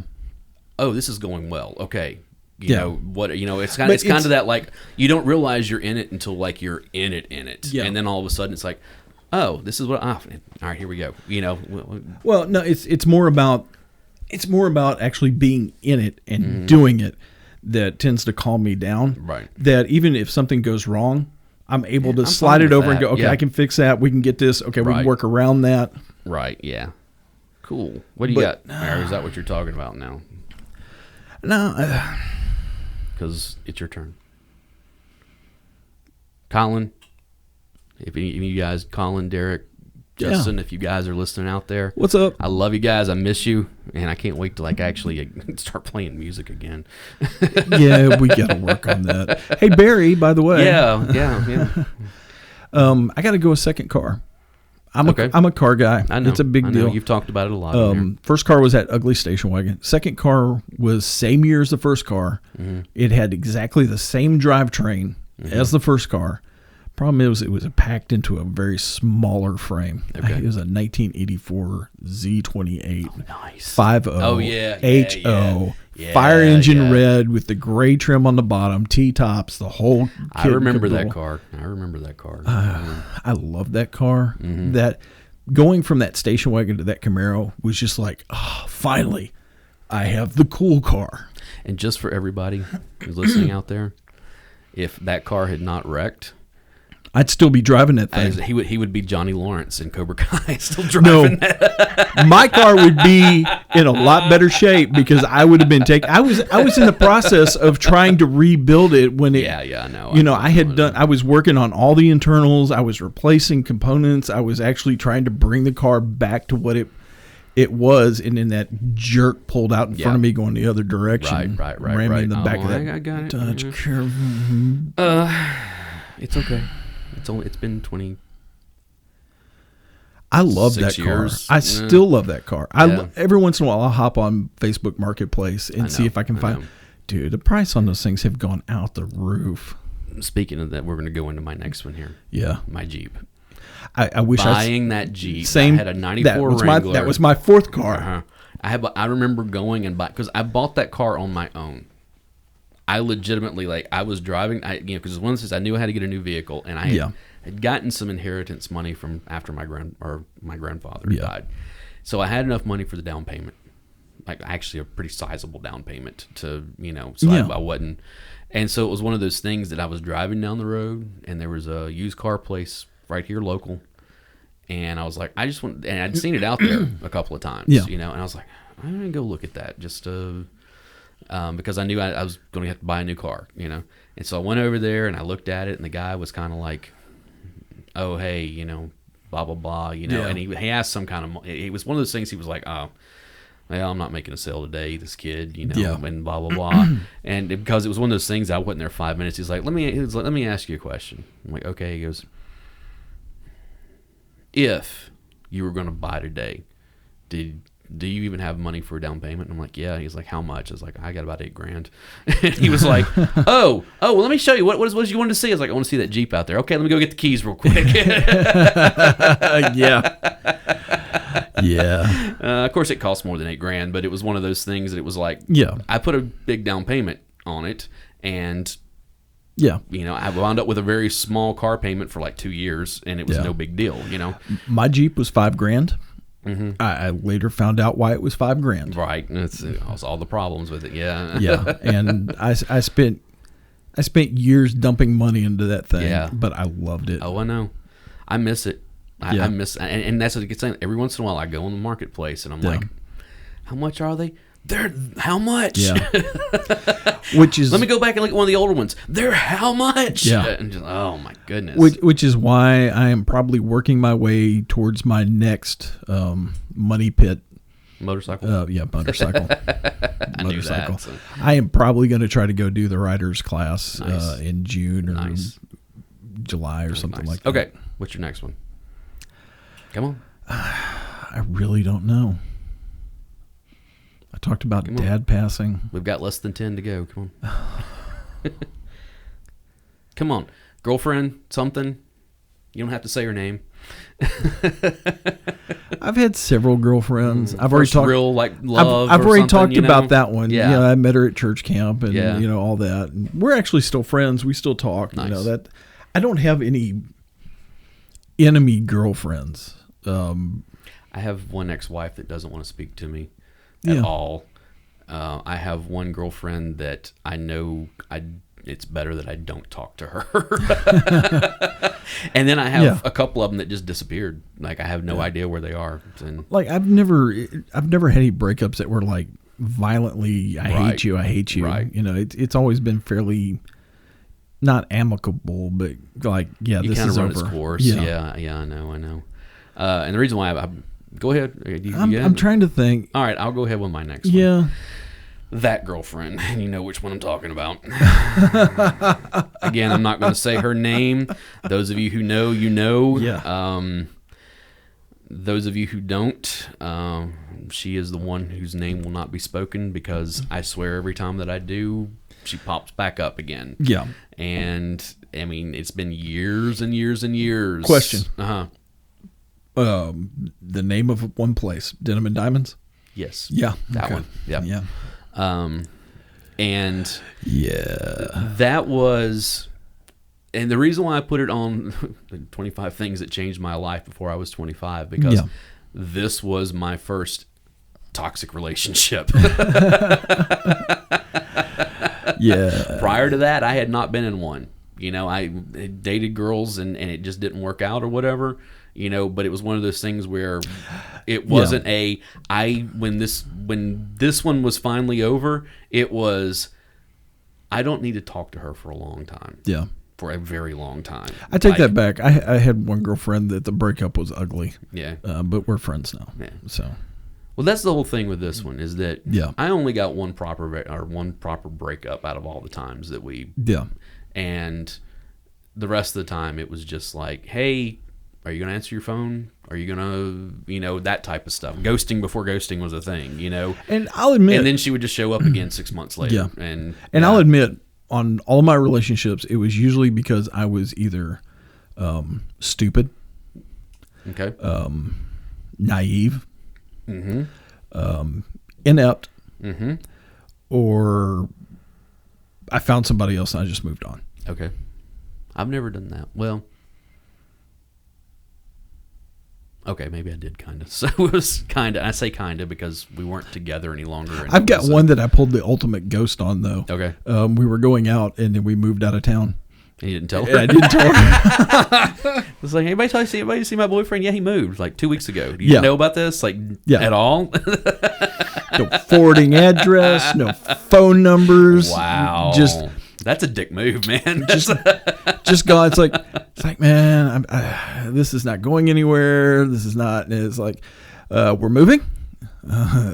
Okay. Yeah, this will work. That makes it easy. and then she ran me down on Facebook years later. So it's like, oh hey, how are you? You're not still mad, are you? Okay, good. So it kind of run its course at that point anyway. Yeah, they do. Yeah. Yeah, Okay. You've run out of stuff, haven't you? Okay. Well, no, I've got like some big stuff. Like when I graduated from college. Okay. When I actually graduated from WKU. That was after 25, though.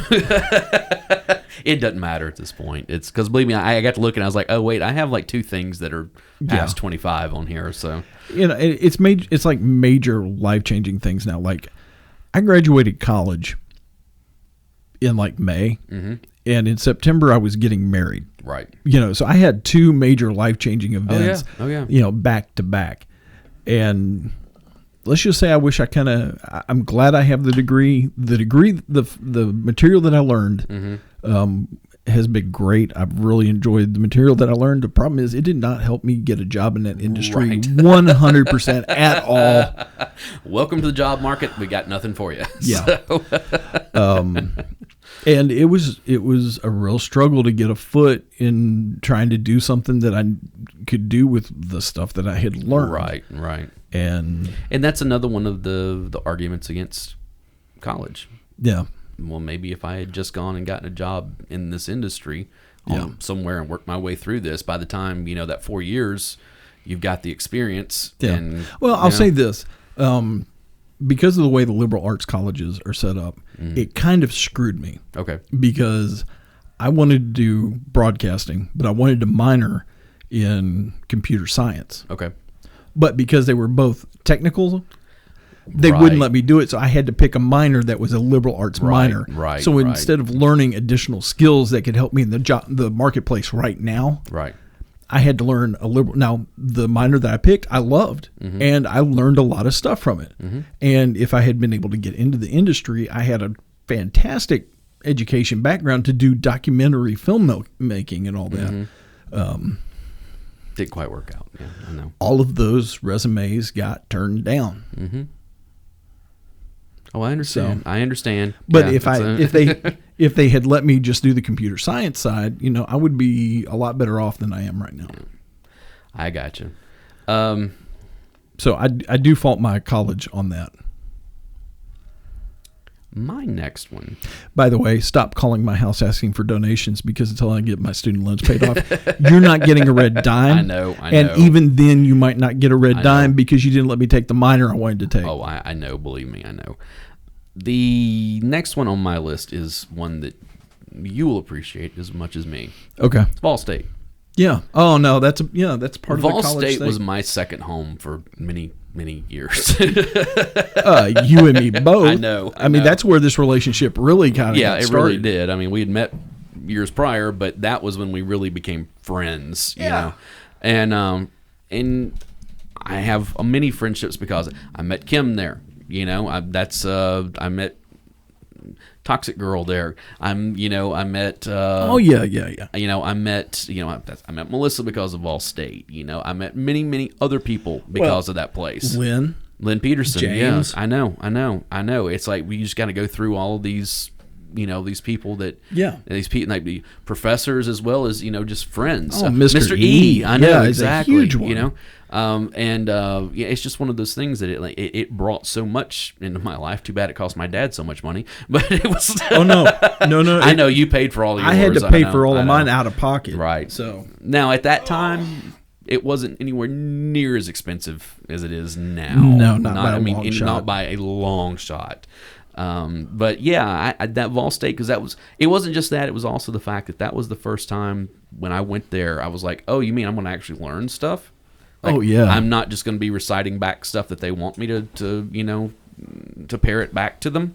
It's you mean you actually care about my opinion on some of this stuff? Well, that's when my academics actually changed. Yeah, because I got good all of a sudden. It was I cared. I started caring. Was the difference? Well, I was getting to learn stuff that I was actually interested in. Right. For a change. Now there was some stuff you had to go through all the requirements and all that. Right, I know. And some of that was interesting, and the fact that the teachers would actually let you debate with them and call them out on crap. And it wasn't because I said so, like high school had been, it's everything up to that point had been. It was okay, well, let's talk about this. Why is it you feel this way? Yeah. Well, what about you over here? What do you have a different opinion? Okay, well, then what is the big difference between the way you feel and the way Dave feels? Yeah. And it's kind of one of those things where it's. I had a history teacher that I called out on what I perceived her incorrect interpretation of one of the amendments was. Right.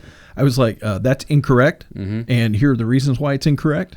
And she's like, well, we're going to have to agree to disagree. I was like, no, you're wrong, and here's the documentation to show that you're wrong. And, and she was like, oh, you're not a typical student, are you? Exactly. I know. Believe me, that's It's like, no, I actually enjoy history, and you're letting your personal opinions tie into historical fact, right? And you need to stop it. And then I had one teacher that was just such a problem that 3/4 of the class got up in the middle of class and went over to the dean of students and filed a complaint. Yeah, well, and I was one of them that went with. We all, yeah.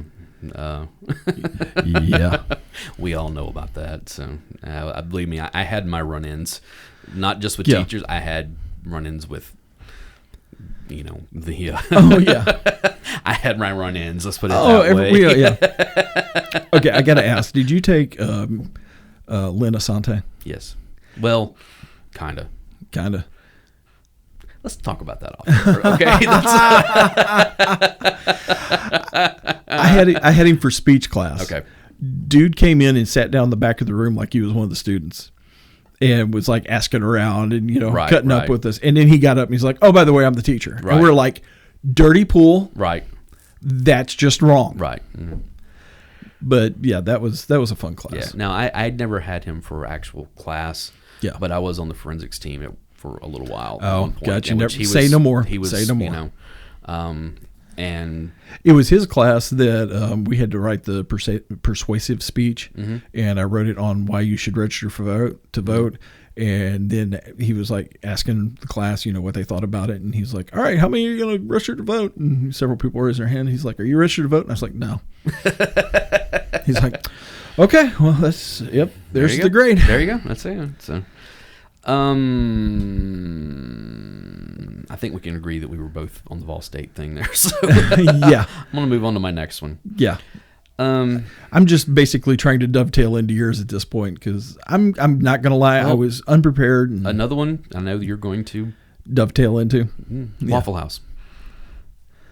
Actually, I was doing Waffle House before you showed up. I know, but it's still one of those things that Waffle House has been a big part of our life. Yeah. It is still a very big part of our life. Now, we don't go and sit there all night and drink coffee. And we still go in there occasionally. Fix the world's problems, but we do go in there occasionally for a couple hours and fix the world problems. But it's I don't think there's enough Gorilla Glue at this point. Of course, we have a different point of view than we did when we were 21, 22 years old. Actually, mine's not too far off from where I was when I was 22 years old. Mine definitely is. Yeah, you're working off a sliding scale at this point. Yeah, well, that's I've always been working off a sliding scale. What are you talking about?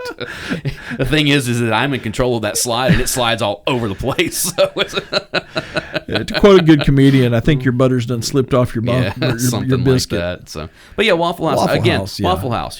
That was. As the other thing, Corey. I met Corey at Vol State. That was another thing. Corey. Now Waffle House again plays back into me and you and Corey. Yeah. Being one of those things. But I was in band in high school with Corey, so I'd known him forever. I'm talking about from my of like, okay, there's the three of us. That's where I met Jen and Liz and Cara and Andy and Tina and Mike and and all these people. Yeah. And it's one of those things. It's like this is kind of cool because most of those people are still people I care to talk to. And yeah. Some of them not so much anymore. One of them in particular is on my bad list right now. You got unfriended. Yeah. Now you got blocked is what you got. Oh, dude, he pissed me off. Oh my goodness. So should have known. I should have known though. I mean, it's just so. I can't believe it out of the "I love you, man" guy. I know, but it's just Anyway. Waffle House. Waffle House. Yeah, I still love Waffle House. I will still eat at Waffle House anytime. Yeah. Anytime. So, of course, I'm not doing anything the day afterwards. Well, I'm not quite there yet, but it's... it's coming. I don't doubt it. It's coming. There have been a couple of times where I was just like... Maybe I need to rethink what I order when I go to Waffle House. Admittedly, I don't take my hash browns the way I used to. Bert's chili is a little much these days, so it's. Bert's chili was always a little much. Well, it's a whole lot much these days. Let's put it that way. I admit, I used to put it on my hash browns. Yeah, I did too. So. Yeah. But yeah, just all those times that we sat at Waffle House and just were young and angsty and trying to figure out life, and what better place to do it than in a greasy spoon at 2:30 in the morning, with a good jukebox. Yeah. So, or sitting over in the corner with a guitar and half the restaurant singing along. There's that also. Yeah. You got anything? Getting married. Getting married. Okay. Getting married changed You definitely everything. didn't do that under 25. No, I definitely didn't do that under 25. But you want to talk about major life-changing experience? No, I've done it twice, so I know. I've done it one less than you. Yes. And you've been successful with yours. So it's for 13 years. Yeah. So, yeah. Yeah. So this is the jinx year. So it's... Somebody tried to blame us for 2020. Oh, there you go. Yeah, somebody tried to blame us for 2020. I was like, don't you put that negativity on me. Don't you even think about it. I was don't like, you put that evil on me. This year sucked before my birthday even. Yeah. So, Oh, yeah. Yeah, I know. Well, no, that's a major life-changing experience. What? We had a big thing planned for my birthday. We had something like 12, 14 people that were going to... This year or the last year? No, last year for March. And we were going to go because I hadn't had a good deep dish Chicago pizza in forever. And I found out they opened up a Geno's East here. There's actual, honest to goodness. I wasn't aware of 312 in Germantown yet. And from what I understand, they're amazing. But I haven't had a chance to go try them yet. Okay. But I found out there was a Geno's. I've had Geno's East before. I was like, there's a Geno's East here? So we were all going to go to Geno's East for, honest to goodness, Chicago deep dish pizza. And it was exactly at the time that they were starting to lock things down. Oh, okay, yeah. It was the weekend that the lockdowns happened. It happened on Monday is when they locked everything down. But it started we were going to go on Saturday night, and we started getting calls on Thursday. Hey, we're kind of watching the news. I don't think we're going to go. And by the time we got to Saturday night to go to Geno's, it had gone from 14 people to me, my wife, and our friend Tanya. Wow. And downtown was a ghost town. Yep. And there was only like 3 other parties in Geno's. And I got my Chicago deep dish. And then we decided to go over to Chicago, the cheesecake place. What's the cheesecake factory? Yeah. For dessert. And that place was deserted. And then it was deserted, and you deserted it even more. And then we went into Green Hills Mall, and you would have thought that the mall had closed and locked us in. Right. That's how empty it was. Right. So my birthday this year was the beginning of the lockdowns, and like my birthday got ruined because of it. So it was your fault, is what you're saying. No, it's not my fault. It all happened around your birthday. So it's all because you, Dave. Anyway. Something always happens to ruin my birthday. Yeah. Well, the federal government did it permanently when they moved daylight savings time. Oh, yeah, because that's right. Yeah. It inevitably lands on the weekend of my birthday. Right. The government screws something up throws again. both of our systems way off whenever in the fall and the spring both. It just throws me off like crazy. I am not right from the time that kicks in until the time that it comes off in the fall. And once I hit fall, now I'm back in my regular rhythm, and I feel okay. I'm willing. And they moved it so you get 4 extra weeks of that. Yeah, I know. And during the summer I feel like crap because my rhythm's off. Right. Okay. So, my next one. This is an easy one, and this is something I bought right after I graduated high school, and I still have it all these many years later, and I still love it. It was my black biker jacket. Yeah, you've had that thing forever. Because for the first time, I was like, I feel cool. Like, not for the first time, but it was one of those times where it was like, I feel cool. And at this point, I'm going to tell you to go back and reference our failed attempts at being cool. Believe me, we talked about it. We talked about that. Yeah. This is and it didn't make me cool, but it was one of those things where I love that jacket. I still have that jacket. I still wear that jacket from time to time. Can you still get in it? Yeah, and all that? yeah. See, if you go and do the learner's riding thing with me and get a motorcycle, you can be cool again. No, I'm not. I'm too old to worry about being cool. So I am way too old for that. I've never been cool. I worried about it at some point. And at some point, I just went, there's no chance this is ever happening for me. You've met me. I'm not cool. Yeah. Yeah. I'm the South's uneloquent Lester Banks. Yeah. Yeah. So that was number 20. So we have 5 more. We haven't quite hit 2 hours yet, but we're working on it. I'm glad you're driving this one like you do all the rest of the episodes because I have my moments. So I guarantee you, there's going to be some more later that are going to be much easier and much shorter. So you're getting a lot of us here in January and probably early February when these episodes go out. So it's I'm the show failure right now. So yeah. So okay. Anything beyond that for you? Getting married and dad dying are like the 2 major life-changing things that have happened to me that's really kind of left a mark. Yeah. So one in, some in a good way and some in not such a good way. Yeah. So, but that's, I mean, he'll have been gone 5 years in June, and there's still times where it will catch me the wrong way. Mm-hmm. When I'm not expecting it, and it's still hard. Oh, I imagine. That's yeah, especially as my parents are getting older. My mom just had a birthday. Yeah, and Dad's going to turn 70 in March. Yeah, and so it's one of those things where I'm like, okay, so, and I've joked about this before, but now all of a sudden it's kind of not becoming a joke anymore. Where I've said, yeah, I know how I'm going to die. All the men in my family die in their early 70s of a massive heart attack. And I'm like, well, Dad's getting ready to enter his early 70s. Yeah, it's not funny and he's anymore. already had one heart attack. So it's kind of one of those, Hey, stop that. Yeah, so it's... I'm talking about the heart attack thing. Stop that. Yeah. So it's just kind of one of those things. I understand that. On to a less depressing thing here. Sorry. No, it's okay. Sorry, no, it just... Well, here, let's do it this way. You keep asking me about it, and it just keeps... That's the one that keeps coming back again, because it's the freshest scar right now. Right now. I understand that. Yeah. I get that. It's on a similar note of something that's kind of depressing, I put Counting Crows on here.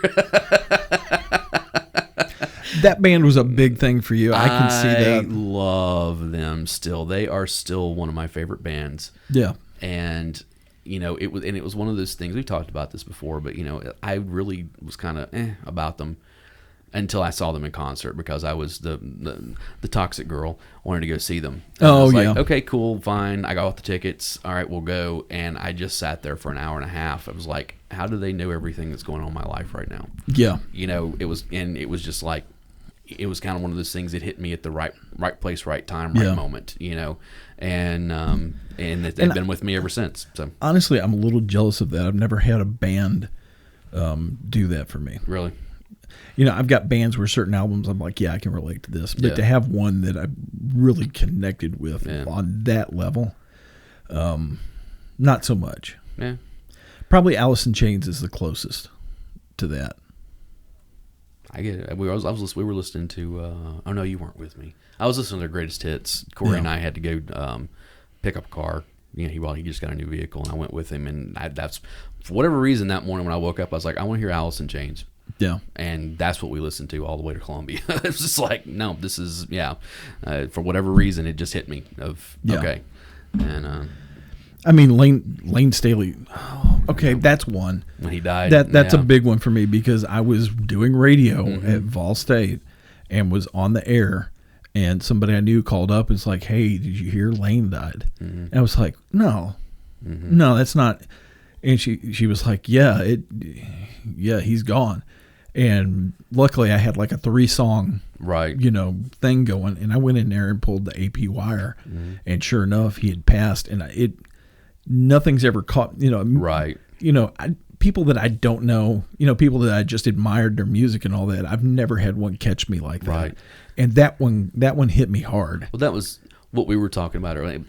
As we're recording this, tomorrow will be 5 years since David Bowie died. Yeah. And that was one that when it happened, I remember getting that notice on my phone,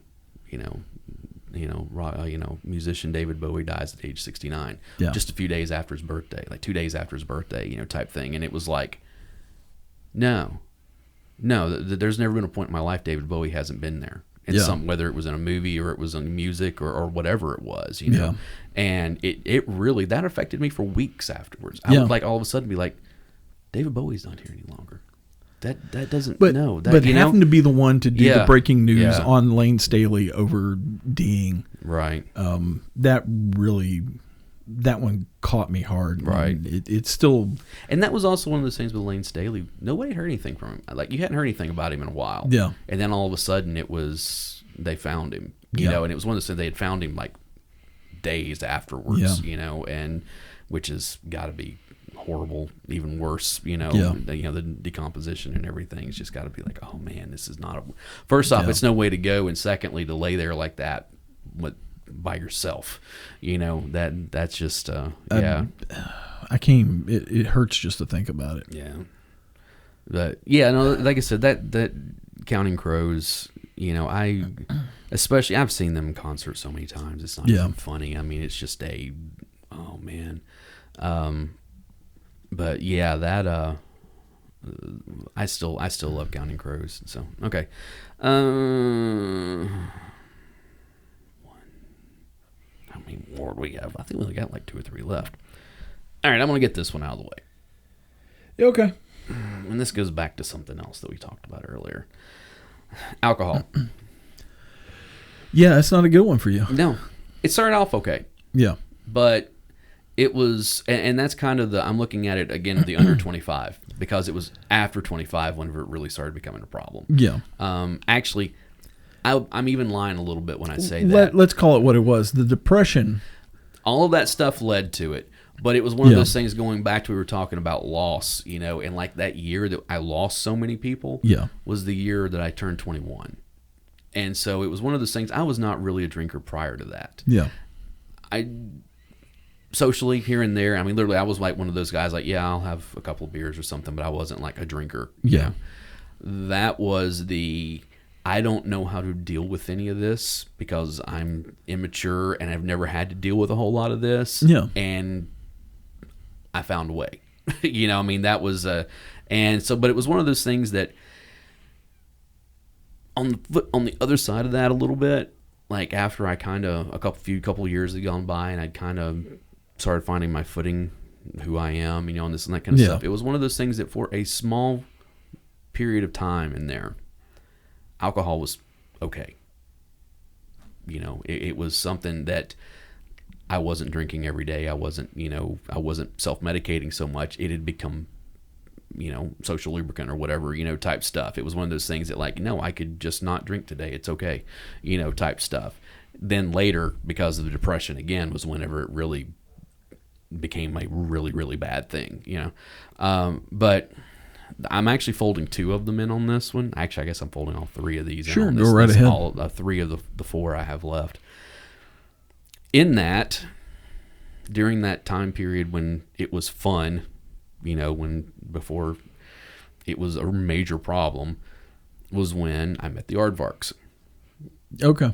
And, that's when we get into, Brody and Toad and Bunny and Catfish and Rob and Spud. And yes, I know they're all stupid names, but it was one of those things that's what we did. It's a Bullet and, this and that. We were just kind of this group of friends who most of them are still really good for Brock. Don't forget to Brock. I saw something about him on Facebook the other day. They're doing okay. Yeah. But it's just one of those things where it's like, all these people that all of a sudden weren't in my life who are in my life. And like, no, these are like not just friends. These are like good friends. This is family, type stuff.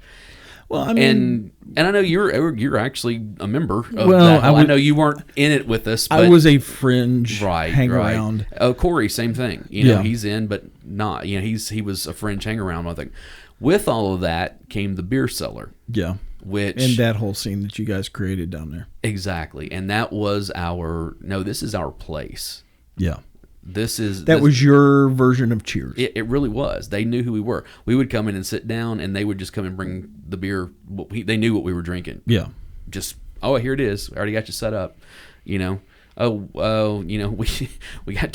got drunk and left and forgot to pay the bar tab and come back and say, yeah, here you go. Yeah. We knew you were going to be back. It's just like one of those things. They knew us. They knew we were going to come in. We were going to spend a lot of money. We were going to have a good time. We were going to keep the place interesting so other people would want to come in and, that kind of stuff.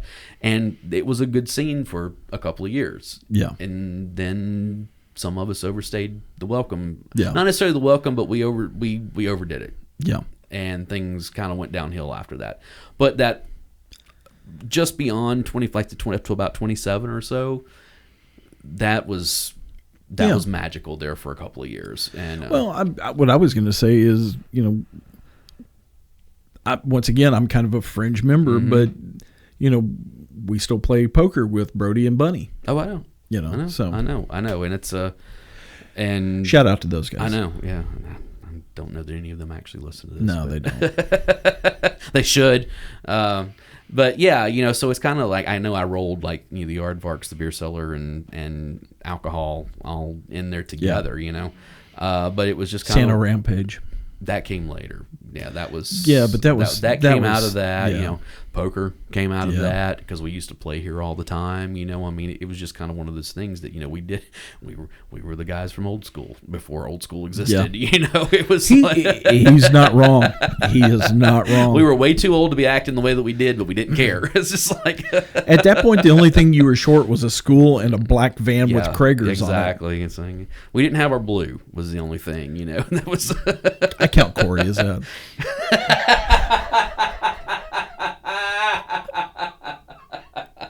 He's so gonna be pissed when he hears this. You're my boy, Blue. That's awesome. That is awesome. Love you, dude. You got anything else? No. I got one more. This is my 25th. Go right ahead. At this point, I'm just inflicting self-damage. March 30th, 2001, Atlanta, Georgia. Fourth night that U2 has been on the Elevation tour. Oh, okay. And a concert that absolutely changed my life. I had seen U2 prior to this. Yeah. But this was after they had put out All That You Can't Leave Behind, when they'd kind of gotten back to, we're going to start being U2 again. Yeah. We're getting away from all the most of the electronica stuff. We're kind of going back to who we were, and that's, this of course is the album that had Beautiful Day and Walk On and Stuck in a Moment, and and all, and just some great it really did. It returned them to, oh yeah, hey, it's U2. It's like, it's type stuff. And that tour, I saw them 5 times on that tour. Okay. Wow. Yeah, and it was funny because I actually started. Was that the one that came over to Vanderbilt? No, or was that a different one? That was many years. That was like a decade ago. Okay. I did go to that one as well. But it was one of those things. I saw them in Atlanta in March, and then I wound up seeing them again in November when they came back through into Atlanta. But I saw them in between there in Lexington and Indianapolis, which was actually Bono's birthday. And then I saw them in Las Vegas. Oh, nice. So it was one of those things that I did. I saw them 5 times on that one tour, and they were all good. But that first one was just amazing. It was absolutely amazing. Like, it changed. It just changed the way that I viewed not just their music, but the whole concert going experience, because that was the first tour that they did where all the floor was general admission. And it was also, those were the cheapest seats. Like, if you could get them, because you couldn't usually, they were only like $25 or something.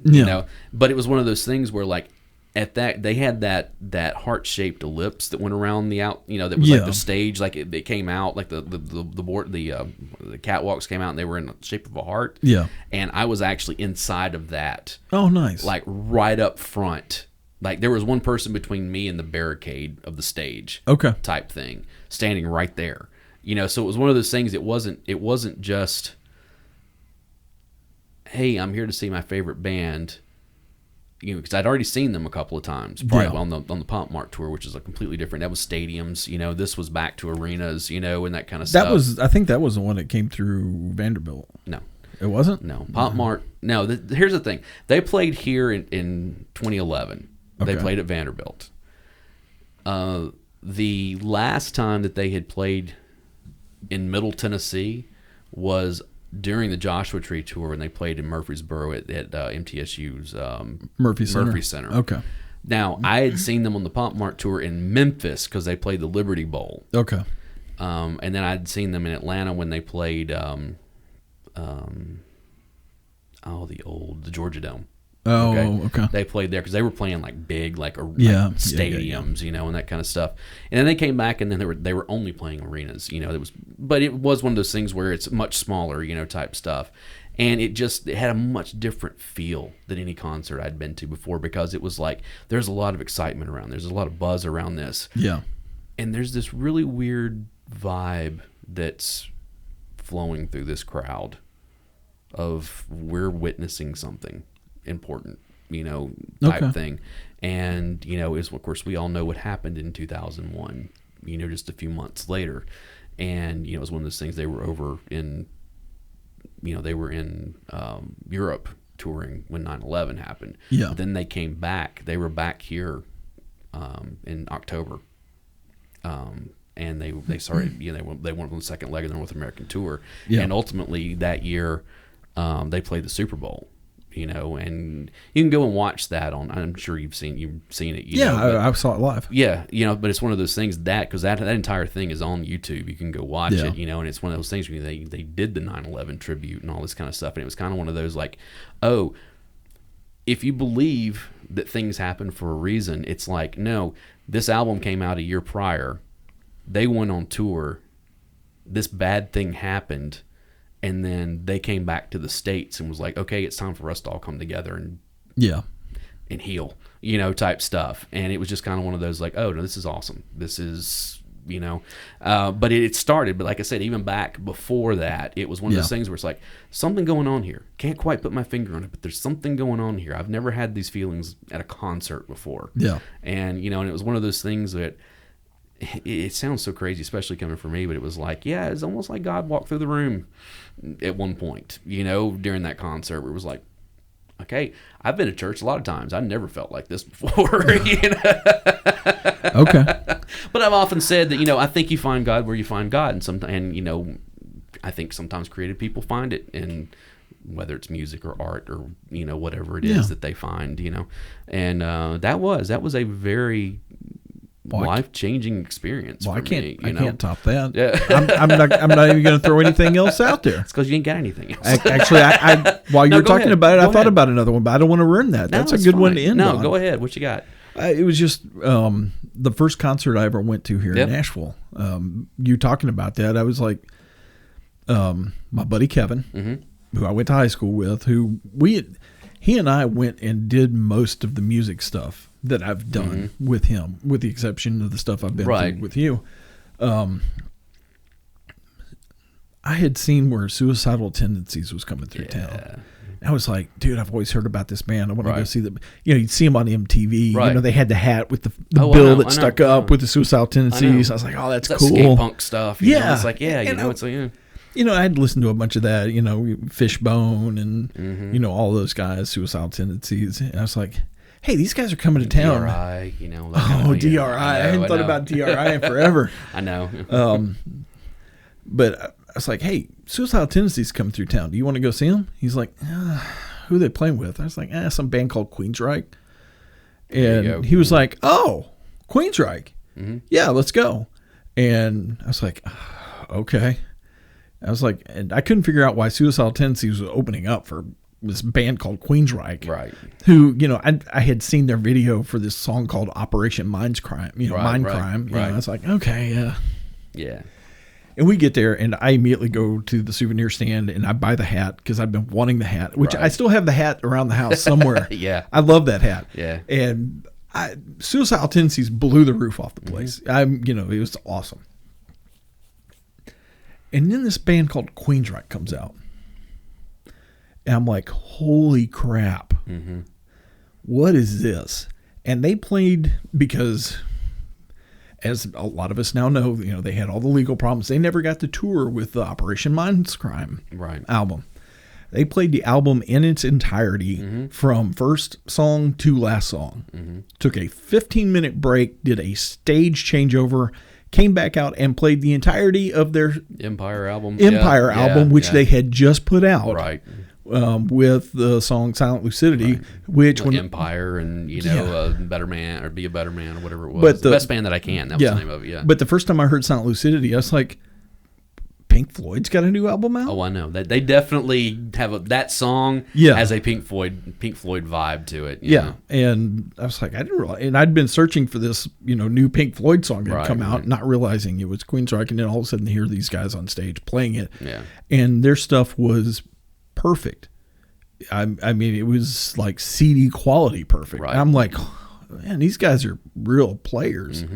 And, that was my first concert experience after I had moved to Nashville. And that was just like, wow, okay. Yeah. At Municipal. Yeah.